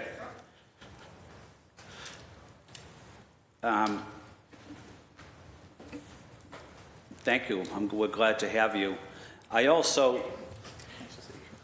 we're going to have public testimony as well from Commander Tewitt, but I do want to also invite at the panel, if he would like to, sit with us or rather provide public testimony. But I do want to give the opportunity to Haywood to have your choice. Would you rather give public testimony or or join us here at the panel? We have whatever is best for you. You can join us, Haywood, whatever you'd like. Is there coffee in there? Yeah, He's buying after. we got the coffee. But we're glad to have you, Haywood. And I know we're going to have testimony as well, public testimony from Commander Tewitt. And the way I run my committee hearings on veterans issues, I like to not have any type of time limit on a veteran when they speak. So I do want to give the opportunity for veterans to testify in public without any time restrictions. I think that's important. So why don't we open this up? Commissioner Santiago, do you want to provide any type of opening on Hero Squares itself, or do you want to go right to the briefing? Yeah, we can just go right into the briefing. Okay. A lot of the history of the Hero Square, you actually brought up some good points in the docket itself, as far as it going back to Admiral Dewey when he was the first Hero Square here in the city. So for those who don't know, if you ever go to Dewey Square, that's exactly was named after Admiral Dewey, which was actually the first Hero Square that we've had here in the city of Boston. So this first picture, this first slide right here is just a little collage of some of the Hero Squares that we've done the past couple of years. There was a Hero Square that we did in East Boston, JP, Chinatown, Dorchester, Roxbury, Beacon Hill, and the Back Bay as well. So just to give you a screenshot here as to the impact that these Hero Squares actually have in the community. with the family members, the community members, and it is greatly attended by those folks, but also people who are in the chamber in here, the councilors like Councilor Weber, of course, Councilor Flynn has been to quite a few of them, Councilor Murphy and Councilor Fitzgerald. So everyone in this room has participated in one of our Hero Square dedications or rededication for that matter. Next slide. And wait. Wait, okay. for it to turn. So one of the things that we're going to go over once we are able to move the slides is talk about first what the definition is of a killed in action. So the Hero Square program is designed for those service members from our communities who were killed in action. So killed in action, as it states there, is a Department of Defense term used to describe battle or hostile casualties of those who were killed outright in the presence of the enemy or die of wounds or other injuries before they reach a medical facility. It also refers to hostile casualty, someone who dies immediately from wounds sustained. Here in the city of Boston, we go a step further. We do follow these guidelines, but one of the things that we do is if there was a service member who was killed while they were a prisoner of war, they are included in our definition of killed in action for the purpose of a Hero Square. Or if we have a service member who passed away in a medical facility due to those wounds sustained in battle against the enemy. So we do, so our criteria for killed in action is a little broader than what the definition is of the Department of Defense. And also for those service members who have not returned home. It could either have been because their remains have not been recovered or identified, or because they were on a ship that sank, somewhere off the coast of France, for example. We have one Hero Square of a member, the Dalton family, that his ship was sunk a day before Christmas in 1944. So that's the definition that we use as our criteria. So what is a Hero Square? Hero Square is for military members of our United States Armed Forces that made the ultimate sacrifice while serving for our country and were killed. For those who have seen these Hero Squares, you will see that there is a gold star. The gold star is there as a heartfelt tribute to their bravery, but also recognizes the Gold Star family of that service member there. And you can see there in blue that this for us stands as a reminder of profound contributions that are made by our neighbors, because that's exactly what they were. They were our neighbors, whether they were here physically in the city or serving our country abroad. To qualify for Hero Squares, it's a process that we have to ensure that the Hero Square is put up appropriately. Are those, again, of service members that have made the ultimate sacrifice, who are residents of Boston at the time of their service. Those are the ones who are eligible to get a Hero Square. This also includes the Space Force, although they're a fairly new branch of our service as well.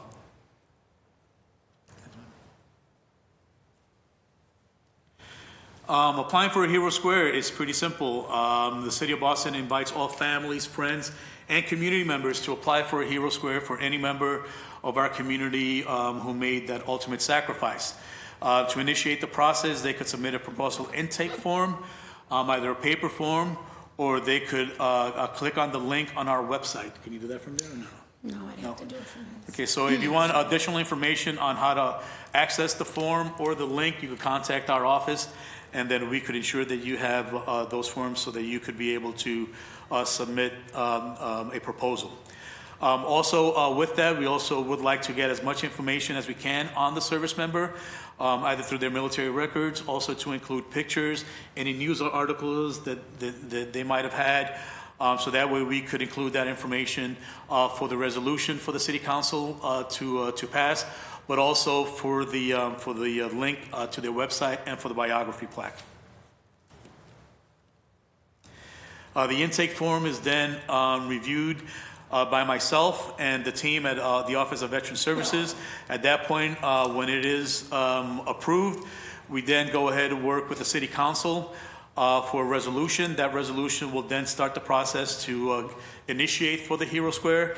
At that point, the Hero Square The information is then given to transportation. They will inspect the location where the family or the community would like the Hero Square to be installed. And then they create the Hero Square and then install the Hero Square. And then once we also do the biography plaque, which is done through a third party, they also install the biography plaque on that Hero Square. Once all that is taken care of, we gather all the information that we have, create a database for the service member, and then there's a link to that particular Hero Square and that service member on our website. So every service member that we have a Hero Square for, there actually is a link to them, whether they have a biography plaque or not. But if we do have biographical information, that just gives us more to put on there to inform the community and to honor that veteran. This process approximately takes about 3 weeks to a month to complete. Once the Hero Square is installed and the biography plaque is installed, we coordinate with the family and the community and establish a dedication ceremony date. If available, we also get an honor guard to present colors, and we work with veteran organizations, city officials, and the local community are all invited to attend. Next slide. Yep. So, it's right up there. Okay, I don't see it here. Sorry. Okay, so this is the invitation that we send out when we invite folks to come out to the Hero Square dedication. And it's also on our website. We also posted on our social media. I brought a couple here with me to some that we've done in the past couple of years. Also on there is the biographical information on the veteran that talks a little bit about them. Constable Fitzgerald, you mentioned William Walsh earlier. He was a gunnery sergeant in the Marine Corps who was killed in action in Iwo Jima. As a matter of fact, we took his Hero Square from the island that it was in and felt that a better placement for it, and we got the okay from the community and posted it and put it in front of the park itself. So that way for folks, before they go into the park, they'll see the Hero Square there. They'll also see the bio plaque, and it'll give them an opportunity to read about and understand why that park is named after this hero. I know I mentioned a few seconds ago about William Dalton. He was a service member where his ship was torpedoed and sunk. And that was actually not on Christmas Eve. It was actually on Christmas Day of 1944. And I also mentioned about a service member who died of his wounds in the hospital. That was Sidney Lane. And his dedication and Hero Square is up in the Roxbury community. So this is what we put up there when we invite folks to come out to be a part of the dedication. But we also like to include that biographical information, so before they get there, they know a little bit about this hero. Now, this is the biography plaque that we put up there with all the information. And pretty interesting, this pic that is right there, this one was actually in Brighton, in Austin, Brighton. Immediately after the dedication and before I left, I took this picture of this community member, this neighbor who was just walking by, saw the dedication up there, the Hero Square up there, and just actually stopped and started reading the biography plaque. So that is proof positive that these biography plaques actually are impactful in the community that they're installed in. A couple of facts and figures about the Hero Squares. We actually have over 1,300 Hero Squares throughout Boston. So it's a marathon, not a sprint. And we have over 200 biography plaques that we have installed on these Hero Squares. And we also purchase about 1,300 wreaths that we place on the Hero Squares every year for Memorial Day. We have extended the program to also include November, which is Veterans Day as well. So 2 times a year, we are going to be replacing these wreaths in honor of those service members. And that's obviously for many reasons. One, to honor them, and to also ensure that we have a wreath that is not weathered in honoring those veterans as well. We work with many organizations, the VFWs, the American Legions, the JROTCs, to decorate each Hero Square in the city.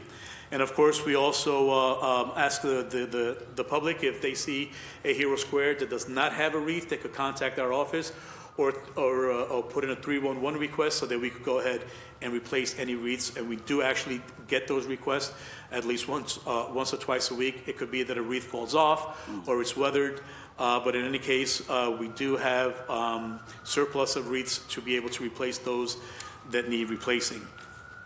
And again, all these squares are located throughout all of our neighborhoods in the city of Boston. And that is the conclusion of my presentation. But before we continue, I am so sorry, Lindsay, if you wanted to talk about the banner program in West Roxbury? No? I'm happy to talk about it. So, Yeah. Well, thank you, Lindsay. It's wonderful to have you, West Roxbury Main Streets, and I want to give you an opportunity to have an opening statement and but more importantly, thank you for the work you are doing. Thank you. Thank you for having me here, everybody. I'm really passionate about this project. I learned a lot while going through it. We've talked a little bit about it, but I did just want to comment a little bit more on sort of what you had said, Councilor, about having it be in the neighborhoods. It's so important to the actual neighborhoods that these are their neighbors that are recognized on these banners. Just to sort of, give a little human element to like these sort of projects. Like Mrs. Harris walks down every day now and she tells me that she can talk to her son who is gone, right? So like now it's not just her that goes and talks to him though, like people are walking by and now know her. So now not only did that happen, but now she's going over to the Elks, she's going to Ethos, she's playing cards. Like it just broadened her community like so much more just by having this one banner there. And obviously it's a huge honor to her son. Somebody else had mentioned to me that he learned more about his dad, like pulling together these like photos and documents that he had in his entire life. Like just this like short little process of pulling this together, like really brought them closer as a family. So it was great for me to learn more about our neighbors. I know somebody had said earlier that the veterans are quiet. They're quiet about their service, but their families are really proud of them, their families and friends. So they don't necessarily want to honor themselves. It's the other people who want to honor them. And they went and they did their service and they come home and they're accountants and t-ball coaches and moms. And, some people have walked by and said, I had no idea. I lived next door to this family and I had no idea that they had even served. So those are just sort of the types of important things. And then sort of to bring it back to really what I do at West Roxbury Main Streets is to support the small businesses. And having those banners on the street really brought so many people out to the street. And so it was really a dual benefit, I would say. Clearly honoring the veterans and the active duty servicemen and women is the number one importance of a project like this. But it really did bring people out and about. A lot of people walking, a lot of people going into shops and into restaurants and things. There are people, obviously, from West Roxbury. That was the point of the program that we did there on our street. But they have family from all over. And about 30 of them met one Sunday morning at a banner and then went over and got together and had lunch together. And I'm sure all of us, we get together with our extended family at weddings and funerals. So this was certainly a nicer opportunity for them to do that. So I just wanted to comment on that and just sort of note how important it is for a community to have a project like this. Well, thank you, Lindsay. Your testimony was excellent. You mentioned in your testimony women veterans too. Mm-hmm. You highlighted women veterans and worked closely with Commissioner Santiago.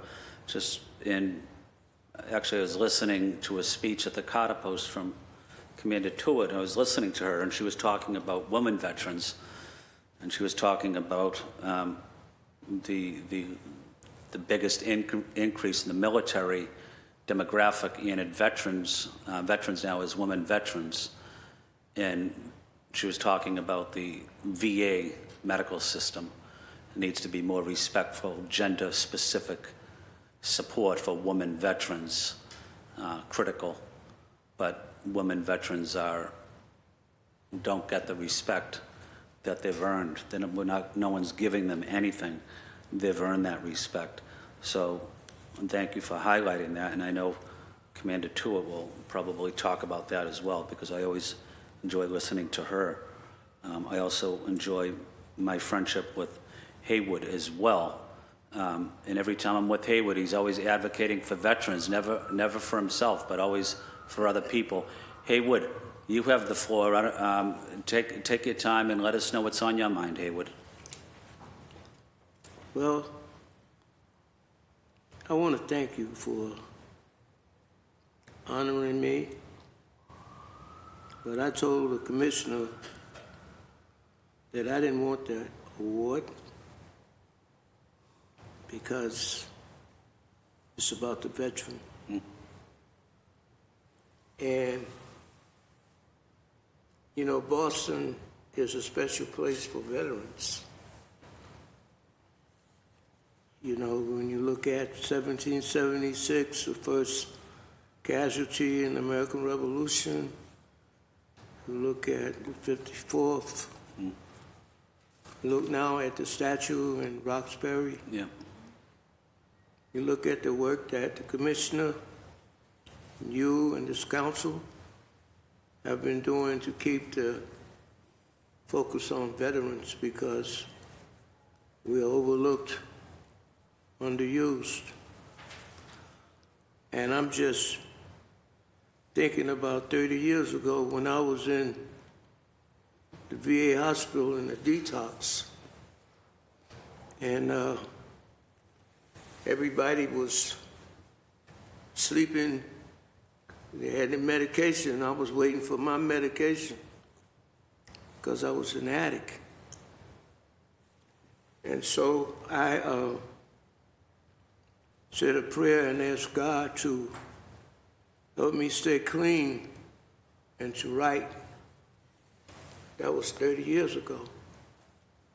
In that 30-year period, I've been able to write 5 books and 12 plays with a theater company.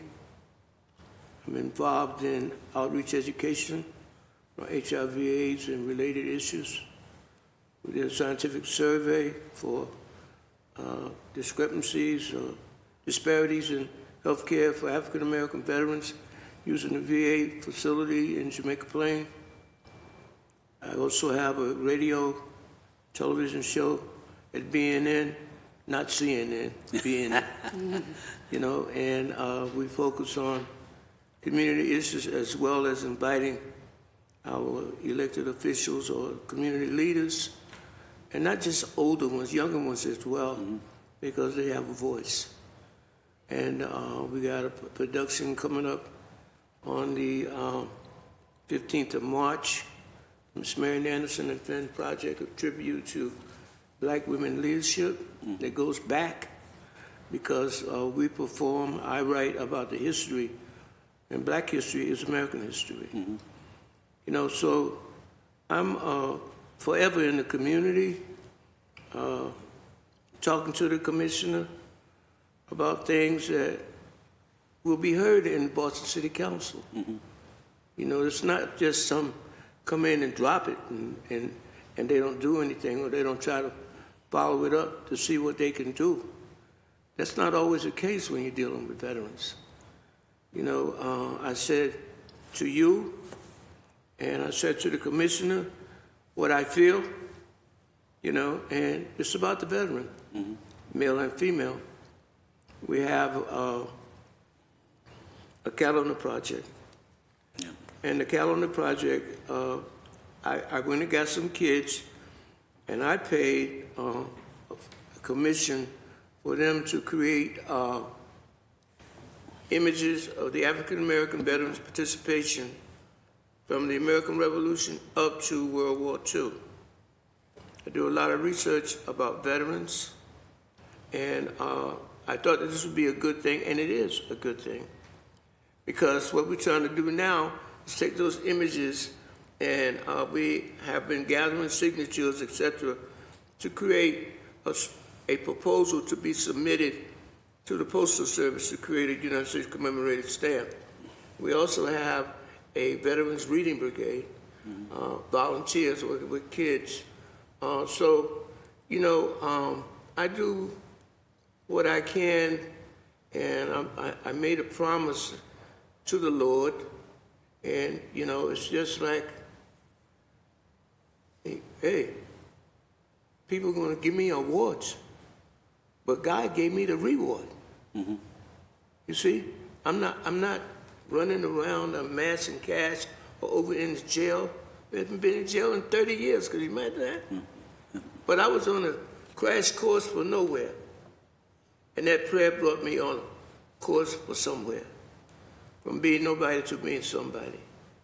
To doing something, not just anything.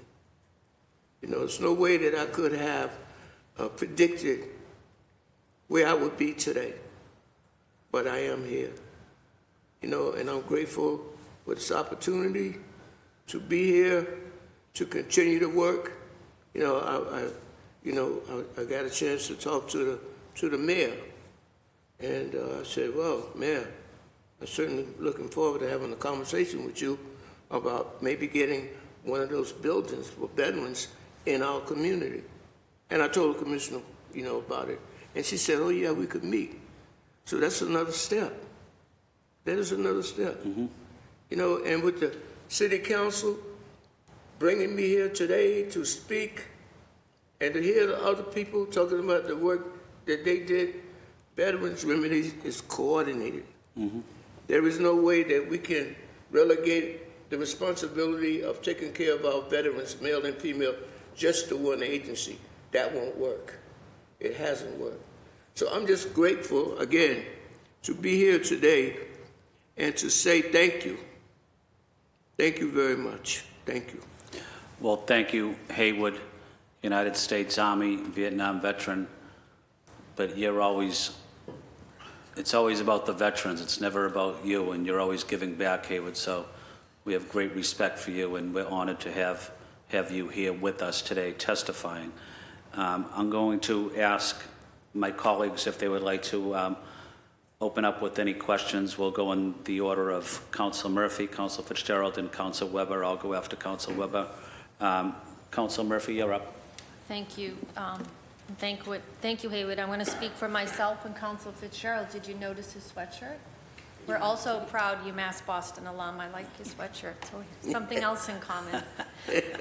But thank you all for being here. Thank you, Lindsay. I do have some specific questions to you because you've done it and done it so successfully. So thank you. But before that, my mind's been turning about like the different volunteer groups and the different organizations. South Boston, I have to say, I mean, all neighborhoods care about our veterans, but you've always done an amazing job with all the different volunteers who are there.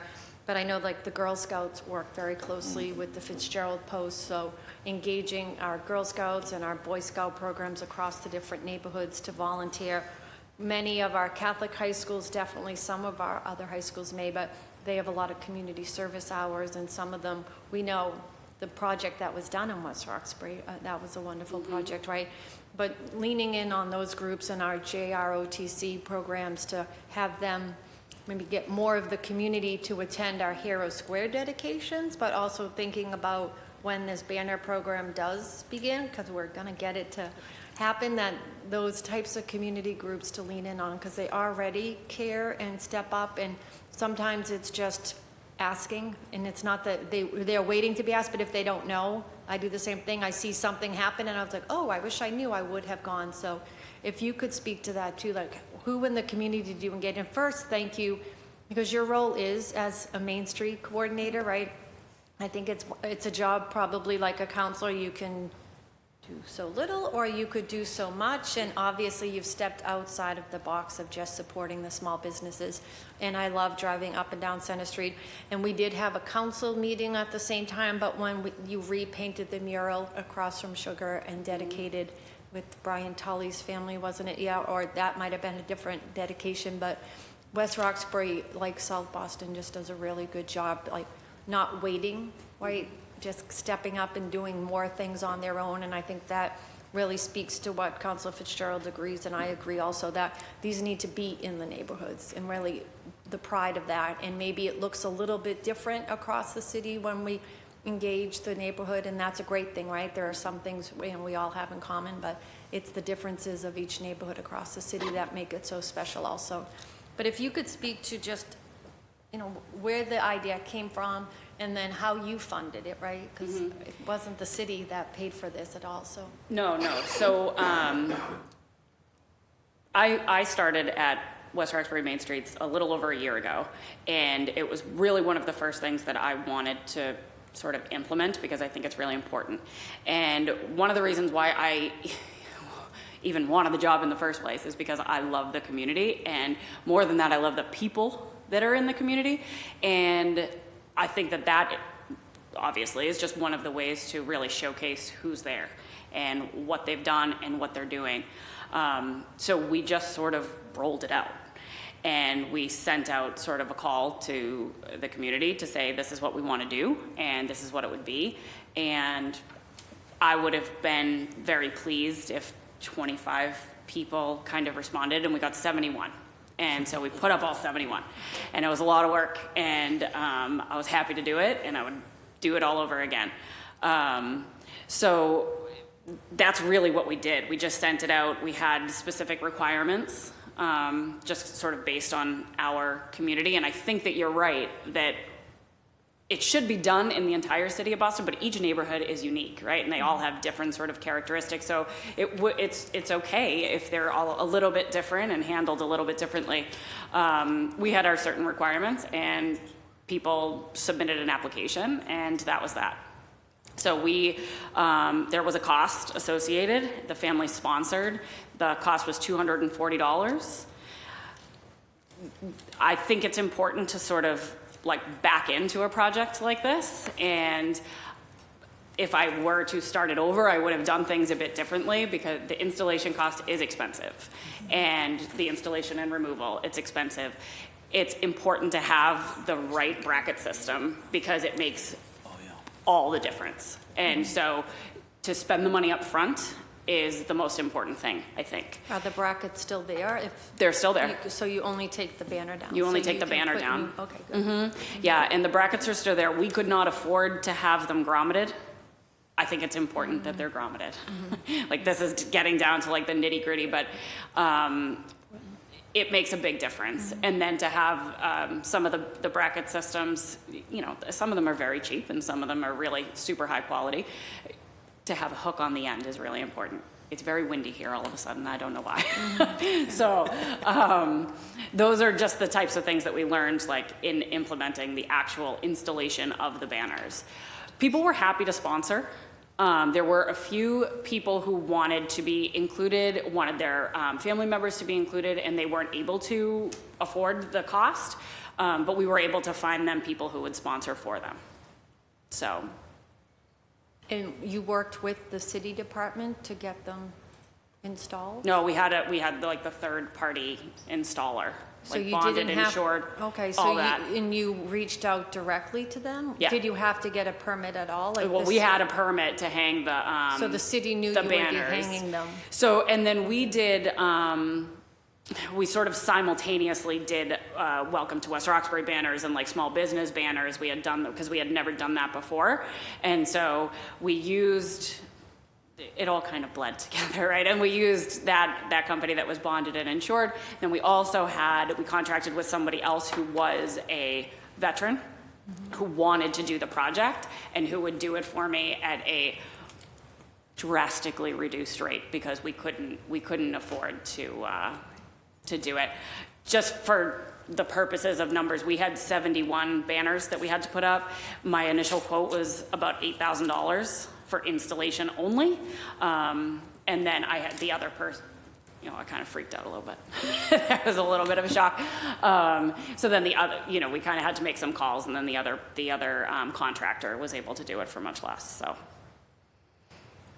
That's great. And it just speaks to, you know, when you have a good idea, you find a way to do it. You find a way to do it, and people want to be They involved wanna in a be- project yeah, like yeah. this. It didn't take a lot of asking, if I'm being honest. I'm not afraid to ask anybody to do anything ever at any time if I think the idea is worthwhile. But it really didn't take a lot of prodding to get people sort of involved in this project. A lot of people wanted to be involved and called me specifically, like when the call went out, to say, I'm not a veteran, or I don't have a veteran to honor, but I want to be involved in some way, so tell me how I can do that. And that was one of the people that I had called after the fact, when somebody had called and said that they couldn't afford the banner themselves. So he ended up paying, yeah.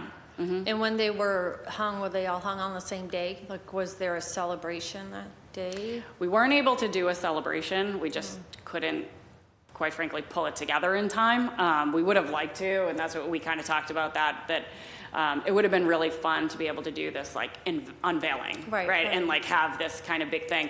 We ended up just doing it in the middle of the night because we didn't want to disrupt traffic and things. So, Because Center Street has lots of. I have to say, one good thing about the slower driving down Center Street is I could admire the banners. You could. Yeah. You could. So you added some pleasure to the Center Street Little road bit. diet. Yeah, thank you. As much as we could. Yeah. And the other thing too that I did want to say, because I just wanted to comment on what you had said before, once we put them up, and there were, again, if I could do it over again, and if I had more staff, which I don't, but it would be nice to be able to have sort of a map, right? And like guide people along, have it on our To do a website, or walk, this yeah. is who this is, and have biographies. One of the Boy Scouts troops reached out to do that as a service project, and so did the 6th grade class at St. Teresa's, said that would be a really great spring project for them to do, and I think right now they're planning on having that be their field trip. That'd be awesome. So- And then they can walk up. Yeah. And they know, oh, Yeah. that's great. They can make cards for the family. There's so many great things, yeah. Engage the younger And it's nice to be generation. able to show the kids, Yeah. right? Like, so, I mean, just personally, I had to take my kids with me a few times to say, like, let's go in the car. We have to go fix this banner or whatever. So now they sort of, there's like a landmark for them now. It's like, oh, is it by Stephen's banner or is it, Oh, that's great. So, And I know, Commissioner Santiago, you also often talk about, Memorial Day, Veterans Day are the 2 times, but we need to remember all of the time, every month. So it's another opportunity to be speaking to the kids, not just around these holidays, and get them out. But thank you. I'm looking forward to my colleagues' questions too, but know that you'll be a source of, a resource for Right. the other neighborhoods as we go forward. And when you, are you doing it again, will there be different names this time? Okay, yeah, any way we can help also, I'd love to support that. Thank you. And we could help organize, a celebration when the banners get revealed this time. Perfect. Thank you. Thanks. Thank you. Thank you, Council Murphy. Council Fitzgerald? Thank you, Chair. Lindsay Haywood, thank you so much for joining us. Thank you for your comments and stories. Lindsay, don't be surprised if we lean on you in the future as we go forward with I this hope so. banner program to pick your brain, because it seems like I love you getting down into the nitty-gritty of the details and hooks, because it's like that's the stuff to do it right? And we really want to make sure we get it right the first time. And so I look forward to working with you on that. As for the Hero Squares program, I know that there are different colors, right? There's the blue and the black, and I personally don't know the difference. Just for anyone at home listening, as well for anyone else, could you educate us on what that may mean or not mean, if anything? I have no idea. What was that, the blue color? Yeah, I know that there's just different colors. I don't know if there's significance behind that. Oh, yeah, so the only Hero Square one is this one right here, which is the one with the gold star and Yep. the gold rim around it. So some other signs are, I like to call them, I don't know if there's an actual name for them, are called citizen squares. Okay. So they basically just to recognize someone in the community who's had an impact in the community in one sense or another. So it's not specific to veterans, it's just for a community member to be recognized. Okay, understood. I'm glad I cleared that up. Thank you very much. And that doesn't need, that doesn't have to go through my office. Yeah, right. So that's what, okay. So that's the citizens versus the veteran. Yes. Is the colors. Great. And how long has the program been in existence? The Hero Square program dates back to 1878, I believe it is. With Dewey as the With first. Dewey as the very first one. So, I mean, even if you walk through the city, you can see the different variations of Hero Squares, and their size and their scope, and throughout the whole city. But it's been around for quite a long time. And when I became the commissioner, I definitely ensured that this program did what it needed to do and have its intended purpose to ensure that all our service members that made the ultimate sacrifice are honored and remembered. And not just Council Murphy, to your point, not just on Veterans Day or in more in particular on Memorial Day, but is every day. Every day, we want to honor our veterans, and this is one of the many ways that we do in the city. I could give you some great examples on how our program has even reached, throughout the country. I mean, we did a Hero Square for John Francis de Freitas. He died during World War II, and I got a call. This was when I was deputy commissioner. I got a call from his family member down in South Carolina that they heard that the World War II veteran, the World War II memorial, down in South Boston was desecrated. Mm-hmm. And he was just wondering if his uncle's name was on the World War II memorial. It turns out that he wasn't on the World War II memorial in South Boston, but he lived in the Back Bay. So his name is actually in the World War II memorial in the Back Bay, which is the citywide memorial, which, by the way, is the first World War II memorial in the country that was erected in the country. And we were able to build and have a Hero Square in his uncle's name there in the Back Bay where he grew up at. Another one that I wanted to also mention more recently was Wing O Hum, another World War II veteran whose remains were finally identified a couple of years ago. So he doesn't have any more living family here in Boston. He does have living family down in New York City. And his nephew, which lives in New York City, I was able to contact him, and they came up here and became part of the ceremony and the Hero Square dedication in Chinatown for Wing O Hum, who lost his life for his country in World War II in Italy. So it's a program that actually people know about it. And one of the things that I'm proud of that we do here in the city of Boston are those bioplaques. Because to this date, I think we're the only city that actually makes a point or makes an effort to have those bioplaques on our hero squares so people will know who these people are. People know who these heroes are that are from our community. And it gives me so much pride and joy as a veteran, not as commissioner, as a veteran, when I'm walking my city and I see people actually stopping and reading these biography plaques, or even some of them. There was actually one in JP, actually someone trying to take a screenshot of the QR code to find out more about that particular veteran. So it's a program that's been around for a very long time. And I want to echo some more, to give more props to West Roxbury as well. The mural that they did for Tom Kelly, Korean War veteran, Medal of Honor recipient, right there on the side of the Boston Ale House in the neighborhood that he grew up in. We talked about Boy Scouts.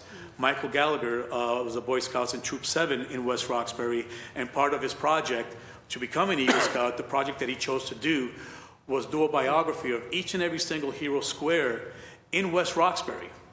And let me tell you, he took on that monumental task of making this video, which lasted 91 minutes, of each and every single hero in West Roxbury, and not just information that may be on a bioplaque or something he could find online.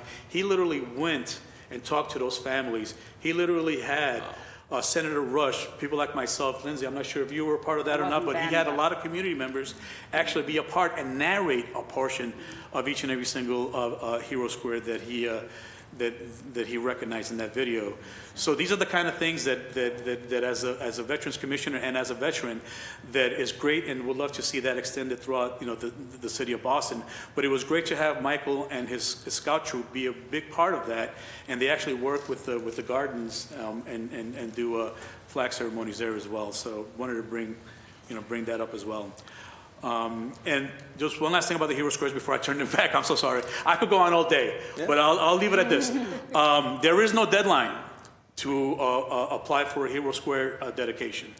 As a matter of fact, we're in the process right now of working on a hero square for General Joseph Warren in Charlestown, who was a big hero of ours during the Revolutionary War.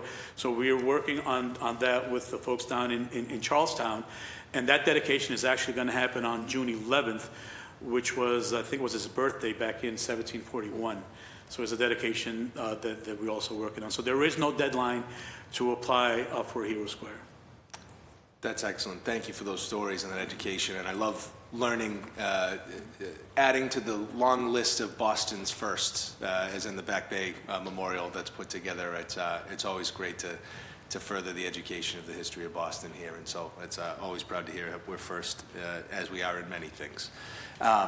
Thank you very much for your time. I look forward to working with you guys in the future on this. This was a really helpful hearing. Thank you, Chair. Thank you, Council Fitzgerald. Council Weber? Thank you, Chair. Thank you, Haywood, for coming today, and Lindsay, thank you for your work. And then it's great that you have a chance to tell us about how you made this come about. One thing about the Hero Square for the Commissioner and the bioplaques, which I think is so important. And to bring it back to West Roxbury, we were at the Monek White's, Hero Square in Eggleston Square, and for anyone who doesn't know, Monek graduated from Hyde Park High School, I think, in like 1968, and it went to Vietnam, and within hours of landing, there was a munitions pallet that was on fire. He joined a group of soldiers who were trying to put it out, and it exploded, and he was killed. And nobody knew for a while because they weren't even sure of whether he had landed in Vietnam yet. Anyway, I was in West Roxbury talking to Lord Mayor Richie Gormley about that, and he said he was serving in Vietnam nearby when that had happened, and they had been talking about this fire and an explosion, and that people had died, and not knowing that this is somebody who is from right nearby in Boston, who was killed when he was in Vietnam. So just to bring those stories together and connect those dots is, I think, what the bioplaques, help us do. But just, okay, I guess just my question is for Lindsay in terms of, so, if somebody's looking to do this, and you got, so your framework was $240, of sponsorship per banner, essentially. And through that, you were able to come up with enough to pay the contractor to, Yeah, so $240 was the cost that was passed on to us from the place that we had the banner printed. So we were essentially just a pass-through for, the people who wanted the banner printed. We paid for the cost of installation and brackets from our operating funds. Okay. So yeah, for other main streets, if they're looking to do this. Yeah, don't do it that way. And so did you look for like corporate, did you have, I mean, I understand, I'm sure I probably could name the people in West Roxbury who would step up and just, provide that, but did you look at sponsorships or? Well, I went to those people. Okay. I went to those people and I asked them, and like I said, it wasn't a difficult ask because we couldn't afford the whole project. So I needed a bit of help, and they were happy to help. I did not go sort of the sponsorship route for this type of project. I might do that to do it again, and just sort of have that funding like readily available for the installation, for the brackets. We're going to have to replace some brackets, things like that. So. And the brackets, so did the printmaker do that, or that was you handled Well, that was separate. Yeah, it was okay. a separate thing. And we got them approved from the sign company that said, these will work and these will be great. I would say they were in the middle. Okay, and then in terms of like you've got Commissioner Santiago right next to you, but in terms of how the city partnered or didn't partner, how do we? What's your advice for us? To make this easier down the road. Yeah, and I definitely think that further collaboration would be great. And now that we've talked so much, I think it's a no-brainer, and I think we'd both be happy to do it. So I think just having those conversations first might be very helpful, especially in the sense of sort of an unveiling or some sort of an event. Something like that would be helpful. It would be incredibly wonderful to have the funding for the infrastructure of a project like this before going forward.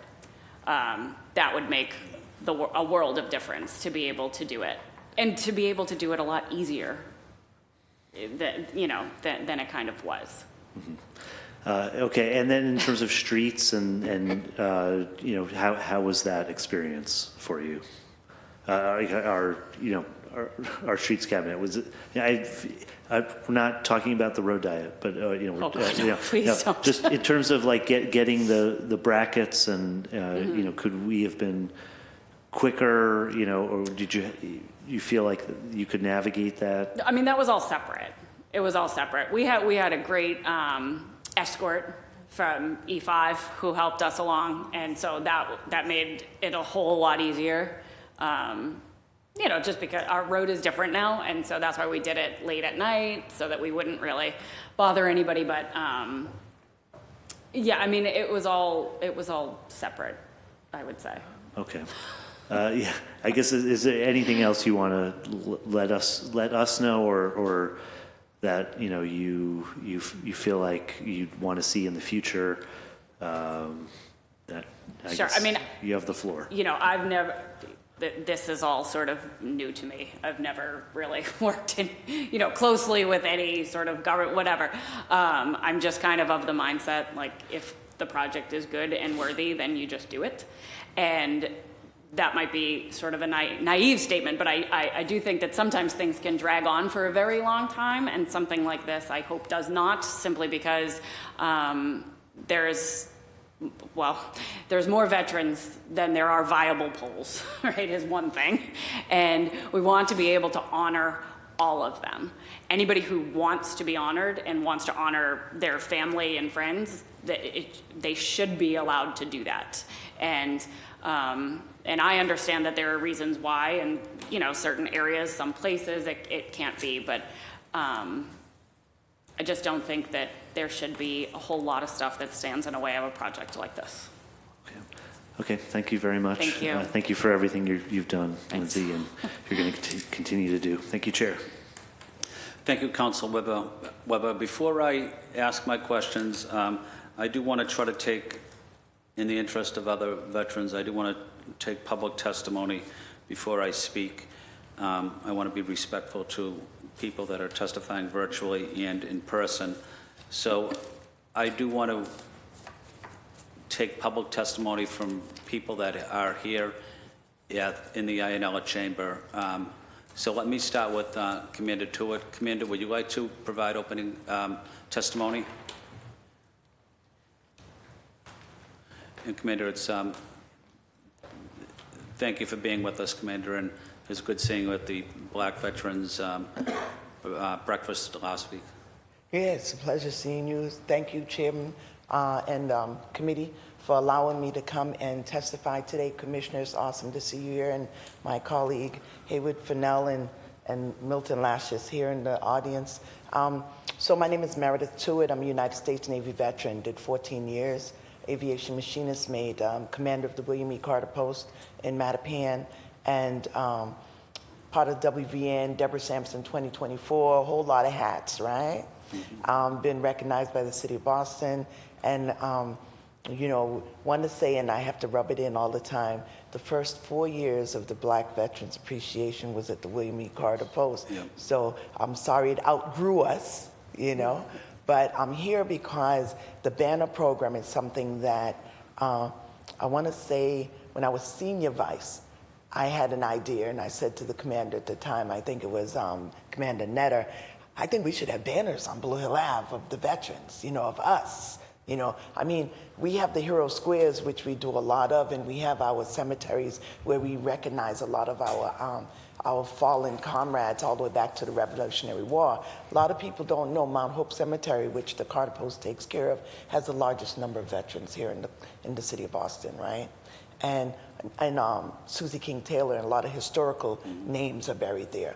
But when it comes to the banner programs, I think that would be a plus for the city of Boston. When I drive through Quincy and other cities, Sharon and Stoughton, and I see all these banners with all of their veterans hanging on their light poles, and I'm like, well, we're the capital city. Why don't we do that? right? So about 7, 8 years, I said, let's talk about this. And we did some research, and I talked to the city. I think Commissioner Urena was the commissioner at the time. And I was like, how can we, as an American Legion Post, put up our veterans on poles? Whew, the price. We're small, right? And we were trying to figure out how we can get funding through the city, how we can get sponsors, how we can, and I have to applaud you, Miss Lindsay, for West Roxbury, because I drove through West Roxbury the other day, and I won't say what I thought when I saw the banners, and I didn't see it anywhere else in the city of Boston, right? But standing here as a veteran of color, sometimes our mind goes to those types of things, you know? Thank you for recognizing some females up there, because we're typically invisible sometimes and in the shadow, and we finally come out into the sun just a little bit, but we got a little bit more to go, right? So I'm supporting the Banner Project because we need to be up there. Not just our deceased comrades, but those that are here, that are going through things. Sometimes just being able to drive down the street and being able to see yourself up on a light pole is phenomenal. So in Mattapan, there's a building, a TOD that was done. It's called The Loop, right by the Mattapan T. And about 2 years ago, they approached me and they said, Commander, we want to do something with this post because we know this post has been a staple in the community of Mattapan, and we want to recognize you guys. And it took a few months, and we made a selection. And they said, give us 4 names, 4 veterans, and we're going to do 4 light poles outside of the loop, and we're going to do banners recognizing William E. Carter Post members. So we selected, of course, William E. Carter. Then it took us months to come up with the numbers. And then we did past commander, past department commander, past district commander Arthur Smith, who was Air Force. Then we did our second female commander, Dorothy Boyd, because she was at UMass, she was in education, she was, commander of the post and so on. And then we did our commander that helped us reopen after we were closed for a little while, past commander Robert Green, who was first sergeant in the Army and, just was during the Vietnam era and so on. And those were the 4 that went up there. And I want to mention those because when they went up, and we went out and videotaped it and put it on our Facebook page, everybody was like, oh my God, where's that? And people were driving by just to see the banners, right? I'm going to share with you the pictures and the grommets and the brackets that they had on those poles. Don't use them. Because 3 days after the 4 banners went up, 1 banner went missing. The bracket and everything, right? They had to go back and fix it, right? Then like 2 months later, another one went missing. So those brackets are not the right ones. So I'll show you. Go by the loop. But I want to say, I hope that there's a way that we can do this if it's through grants, because a lot of the families that are out there cannot afford $300 to put a banner up, right? The city, Commissioner Santiago does awesome work. The other Santiago is trying. So this is my favorite, as you can tell. But I want to say to the city, there has to be a way that we can put some budget together to support the commissioner and the Banner Project, because I think as the capital city, we should do it. We should have banners up recognizing our veterans, because the nation wouldn't exist if it wasn't for Boston and the colonial army and all of the veterans that have come before. So I really want to say to you, please find a way to put some budget dollars out there, and we'll work on the rest. We'll work with him to get sponsorship, but there should be money in the city budget for that, to help support West Roxbury continue their program, and doing more. So I want to say thank you so much. And Haywood, I know Haywood is sitting over there saying, Mary, don't forget to talk about the banners we have to have veterans of color, right?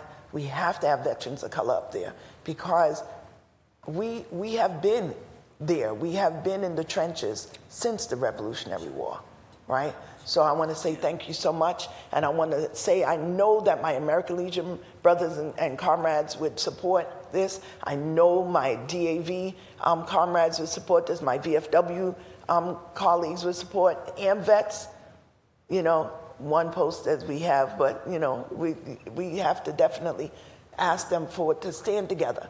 So, Councilor Fitzgerald, if you want to do a listening session and call us all together, trust me, we will all be there saying we support this banner program, right? Thank you so much. Thank you guys for allowing me to testify today.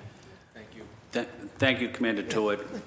Greatly respect you being here, your service, and just for my colleagues here, I'm a member of the VFW, I'm a member of the DAV, and I'm friends with Commander Tuitt, and she said to me, "Hey, Ed, are you a member of the American Legion Post?" And I said, "No, I'm not." Commander Tuitt pulled out a application and signed me up on the Right spot. there. So I'm a proud member of the Carter Post. So when he first saw me someplace and he said, "Commander," and I was like, "Yeah," and someone said, "Why he call you Commander?" I said, "Because he's a member of my post." Yeah. a proud you. member, and you're exactly right, Commander. The African American brunch was at the Carter Post, and your team did a tremendous job in hosting it there. So great respect to the members of the Carter Post. Thank you so much. Hayward's a member too. I know he is. I'm I claiming know. everybody. Yeah. Thank you so much. Thank you. There's testimony from Joe Conley on virtual testimony. Joe, are you with us?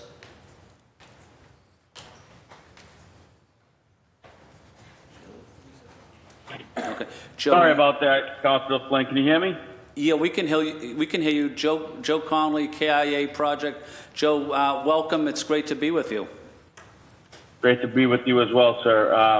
I just have a brief statement here that I just wanted to share with everybody supporting this docket.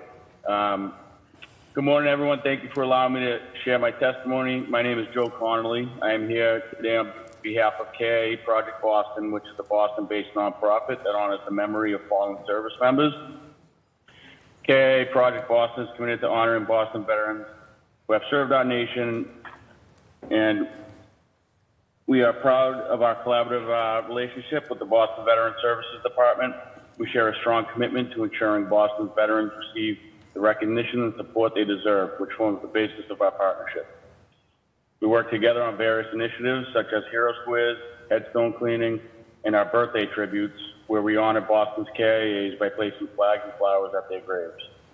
Having worked closely with the families of these veterans, I've witnessed firsthand how the Hero Squares program deeply acknowledges their profound loss. These initiatives also cultivate a powerful sense of community remembrance and respect, inspiring reflection on the sacrifices made and the enduring hardships borne by these families. I believe the proposed Heroes Banner initiative will help further this mission and bring our communities close together. Stand by, scrolling through here.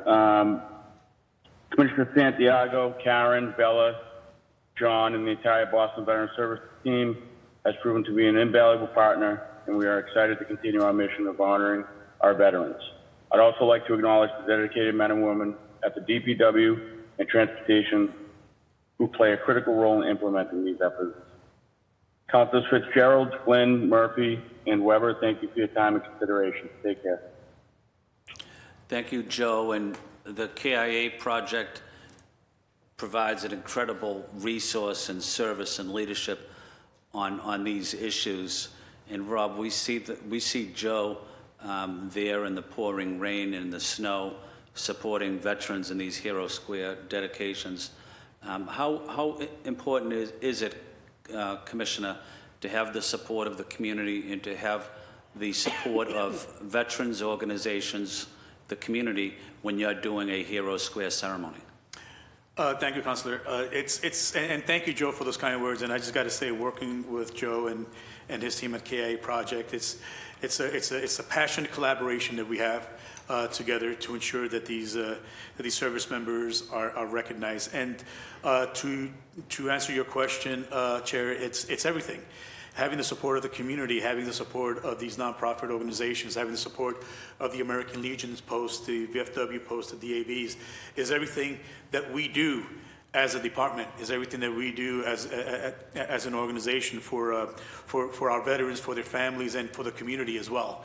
And without their support, without Meredith, without Milton, Commander, although I'm in another American Legion post, I'm a member of 76, but it's pretty much everything. It's what we count on, it's what we rely on. With the KIA project, 2 hero squares that come to mind is a Curtis Huron project, which, Chair, you were there. That was the one that was a rainy day after a snowy day. Yeah, There was the other one, Sydney Lane as well, also in Roxbury, just a couple of blocks away, was another one. And it's because of his efforts and in working with the families why we initiated those hero square projects. And ensure that those hero squares were up in those neighborhoods. So having that collaboration, being able to be able to go to them, and being responsive to them as well as them to us, has meant a lot in in everything that we do in the office. Thank you. There might be one other person that wants to provide public testimony.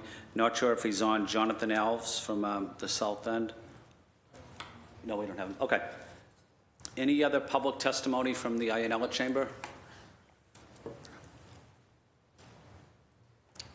I'm going to ask one question, and then I'm going to ask to Commissioner Santiago. Then I'm going to probably wrap up and give my colleagues an opportunity for a final closing statement. Give the Commissioner a closing statement as well. Commissioner, we also have the support. And I think Joe mentioned it, but the other city departments that you work with, and Joe highlighted them, but also we have the Boston Fire Department Honor Guard is usually with us, as well as always with us, I should say. And the Honor Guard of the Fire Department really adds so much meaning to the Hero Square ceremony. Tell us about why it's important to have an Honor Guard, and why that type of message is important, not just for the veteran and the family, but the community itself. Having an honor guard there in recognition of the service member at those hero squares, it goes back to a point that Commander Tewitt said. It's us as comrades showing them that we recognize you. We thank you for your service. We thank you for having our six. Thank you for having our backs. And it's a way for us, the service members, for the veterans, to honor those that have stood side by side with us. Rather, if it's in the front lines or on deployment on a Navy ship or anything of that nature. So it's very important to the veterans community, but it's also our way to show the families, to show the community members that here's an honor guard that is representing, that is honoring this service member who we're going to honor with this Hero Square, to let them know that we will never forget, that we know the sacrifices that are, the ultimate sacrifice that this individual has done for our country, for us. And having that honor guard there just takes it to a level where it needs to be. I'm not sure, I don't know if, Commander, there's anything else you would like to add to that, or Haywood? With regards to being a veteran and how important it is to have an honor guard there to honor our veterans? I agree 100% on that.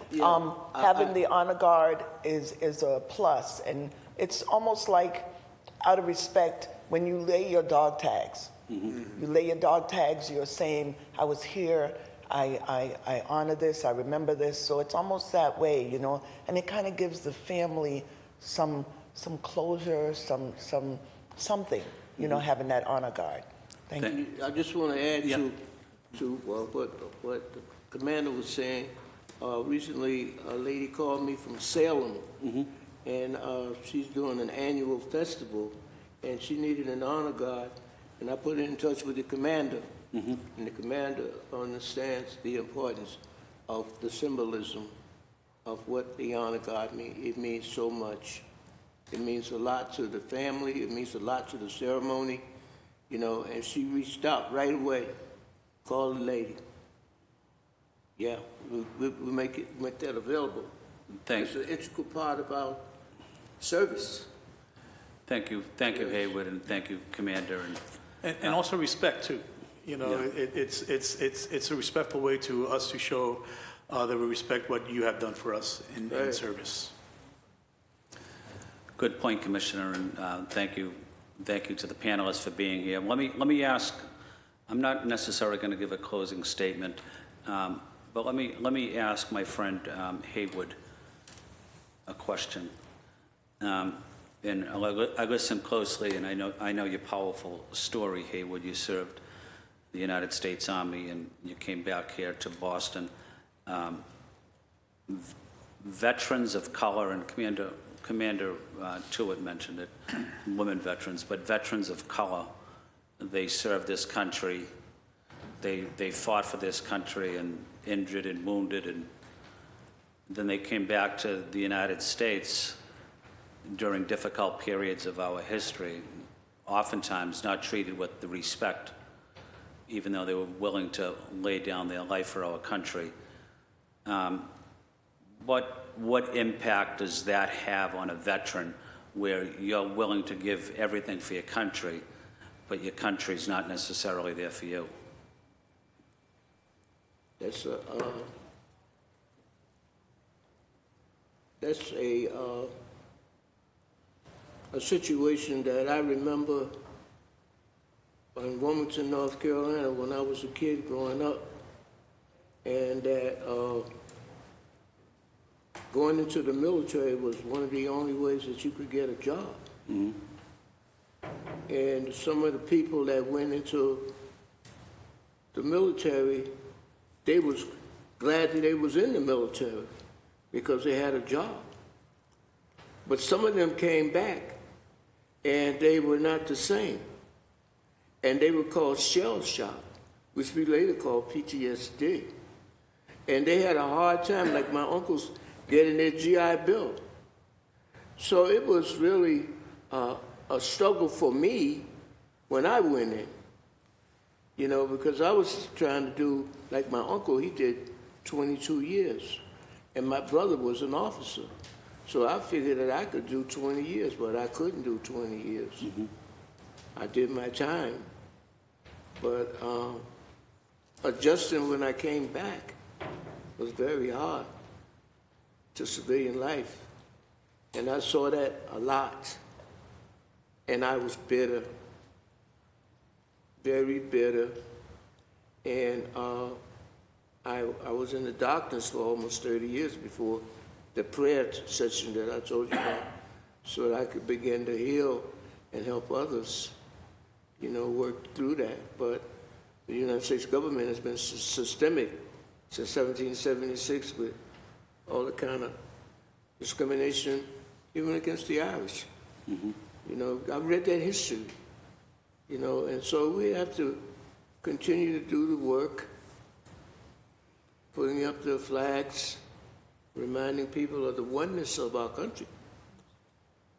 When I raised my hand to follow the order, my hand never went down. Mm. It never went down. You call me, I came. Mm-hmm. You say Friday, 11 o'clock, I mean, the king was there. You were there.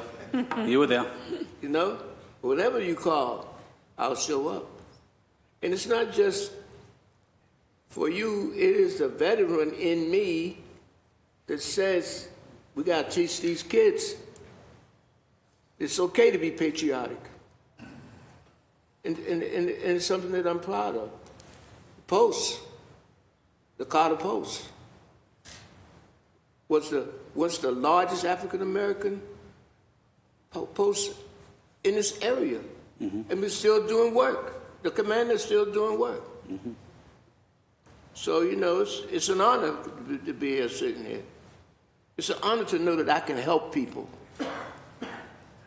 That's what I'm talking about. If somebody needs something, I send them right to the commissioner's office, which I will. I get on that television and that radio, I get that number up. Right. I can't do it. I can't do it. You're not shy. But I know somebody that can do it. Yeah. See what I'm saying? Yep. So in the street, if I see somebody, because a lot of people, you know, they do the count, they do the census. Yep. A lot of veterans are getting missed because they're ashamed. Right. But I know them because I'm them. Homeless veterans, Yeah. we shouldn't even have that term. Any veteran that comes back has earned benefits, and that's what we're continuing to do here in Boston. We need to do more of it across the country. I was down in D.C., as I mentioned, and Rob has been down there with me advocating for veterans services. I was with Congressman Lynch, I was with Congresswoman Presley, and advocating and talking to them. But Boston has wonderful leadership in both of those elected officials. And this is my final point, and I'm going to go directly to my colleagues. The Trump administration has cut funding, services, program, personnel, not just here, as the commissioner mentioned, at the VA facility in West Roxbury, but all across the country, impacting veterans, impacting services, and having a devastating impact. And we need to do everything we possibly can to restore those cuts. It's going to be a difficult period of time. I do have to acknowledge, and Commander Tuitt, you were there with me, and Commissioner Santiago, and Mayor Wu as well. And it's not a good story, but I do have to acknowledge this story that the City Council also voted to cut veterans' budget. You know what? I'm gonna tell you something about that. I don't know nothing about physics, but I know that if you keep blowing air in a balloon, Yeah, what's gonna happen? it's going to blow up, it's going to pop. Right. You cannot continuously do people wrong Right. and think that you're gonna get away with it.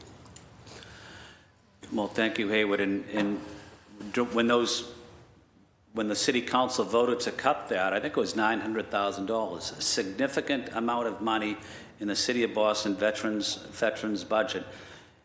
I've been on the City Council 7 years, and actually I come into this building 5 days a week. I don't think I've missed a day in 7 years. I haven't taken a day off. I don't think I've taken a weekend off in 7 years. So I'm in this city 7 days a week. It was by far the most disappointing day I've ever had in the city of Boston. When this body voted to cut the city budget, I was embarrassed. I was ashamed. And immediately after that vote, we got calls all over the country. All over the country, not just here in Boston. Commander Tuitt was on the phone, and we basically had an emergency meeting.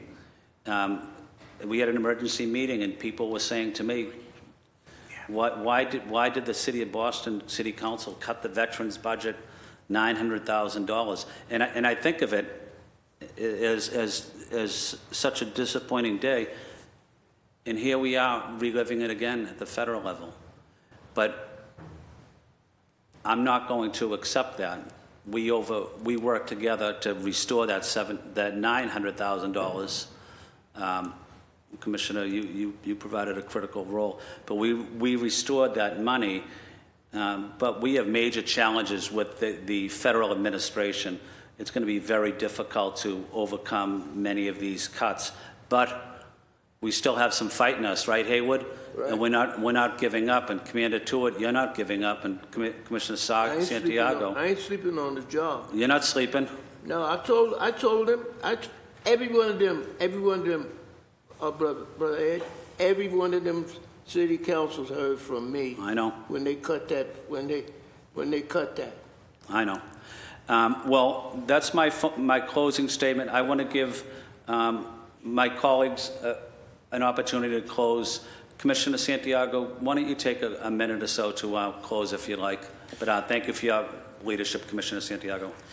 Thank you, Chair. I appreciate the opportunity to talk about these two wonderful programs. One that we have, the Hero Square program and the Heroes Banners program.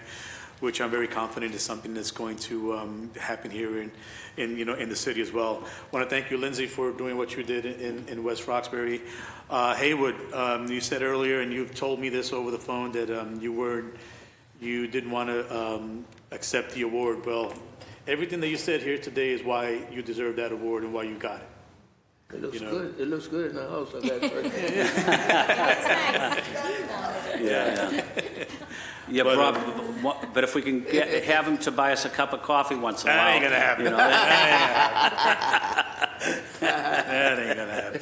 Well, actually, I'm gonna buy him a cup of coffee. Yeah, He's right. actually coming down to the office on Monday. Yeah. Where we're gonna go over the, He's gonna buy us coffee. no, we're gonna get him the coffee, that's fine. But, thank you, Chair, thank you for the opportunity for these last words. One thing that I do want to bring up is our mini grant program. Yeah. That's actually ongoing right now as we speak. And I was just having a quick little conversation with Bella here, and I think that is one of a temporary solution that we could have right now for the Banners program, is if there's a community out there that wants to start the process or wants to continue their process, they could apply for this mini grant, which is up to $10,000.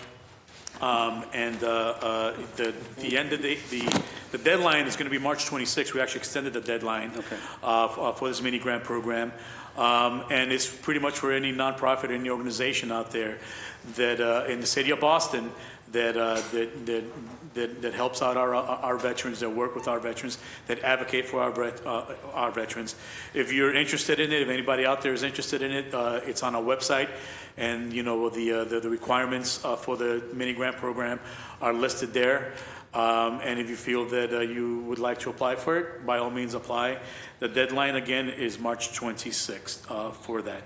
With that, again, Councilor Fitzgerald, Councilor Murphy, Councilor Flynn, and I know Councilor Weber just left here a second ago. Thank you very, very much for the opportunity to talk about the Hero Squares program, and for the opportunity to start the process and planning and preparing for our Heroes Banners program.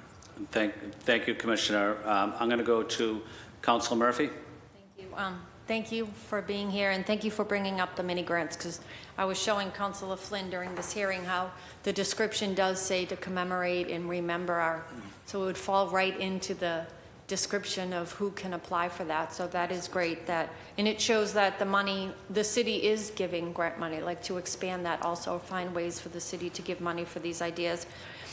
Just want to highlight also, and I know it's something that has been brought up, but to make sure with our Hero Squares and our hometown banners that, we're doing the history. So if it's someone who doesn't have a family here anymore, or someone whose family doesn't know, like maybe to have, that someone could suggest a name, even if there isn't someone still living in the neighborhood, that those types of veterans too, that maybe won't have someone still around that could honor them, to make sure that they're not forgotten in their neighborhood would be great, to make sure that each neighborhood kind of has those resources, and maybe the veteran working with us, coming up with names across the city in different neighborhoods where, someone could sponsor that name also. And I do just want to shout out before we end Karen Foley from your office, who has played taps on the bugle. Yes. Yeah. And I asked her at the one up in Beacon Hill, and she said she's been playing, I guess, the bugle since high school. I didn't know, but knowing when you talked about that honoring, right? It's about, it's a somber time too, though, right? It's about respect, but when taps is played, it just reminds you that, this person died for our country. And so I do just want to thank Karen. So, because it's often that woman, is she from the Navy? I've seen a woman who comes often to play taps. She was from I believe it was the Air Coast Guard. Force? Or Air Force. Air Force, maybe the Air Force. Coast Guard? Coast Guard, okay. Yeah, but Coast Karen Guard, Foley has her bugle ready and steps in, so And thank she you to her. takes great pride in doing it. It's wonderful, and I know she did a wonderful job when she worked here on the city council, so you're lucky to have her over there. But thank you, and know that this is just the beginning, and thank you for highlighting West Roxbury, for stepping up and being a model for all the neighborhoods to learn from you. So thank you for being here. Thank you. Thank you, Councilor Murphy. Councilor Fitzgerald? Thank you very much. Thank you all again for being here. If we can play, I know I can speak for all the city councils that were here today, but I just know for myself personally, if we can play any small role in advancing this, it's our honor to do so. in showing our gratitude for those that have served in the armed forces. And I just want, is the Bridge the Gap grant, is that the mini grant? Or That's does it the have mini a- grant, yes. That's the mini, right, the mini grant is the Bridge the Gap grant. Okay, I just want to make sure. Yeah, and we're looking forward to the future to making it a grant, expand from the mini grant. It's the first time the Office of Veteran Services here in the city has offered a grant. So obviously, it's just a lot of testing for us, a lot of beta, going through the kinks of the whole process, but we're looking at definitely expanding it. And just real quickly, we have a deputy commissioner finally coming in who's going to start on Monday, and he has experience in the grant process as well. So that's going to help out. Well, thank you again, everybody, for all your service and for being here today. Thanks. Thank you, Council Fitzgerald. Thank you, Councilor Murphy. Thank you, Councilor Weber. Thank you to Haywood, to Lindsay, to Commissioner Santiago, to Bella, to the people that testified, to my good friend Commander Tewitt. This hearing, docket 0165, docket 0312. And before I adjourn, I do want to say thank you to Shane Pack, United States Navy. This meeting is adjourned. Thank you.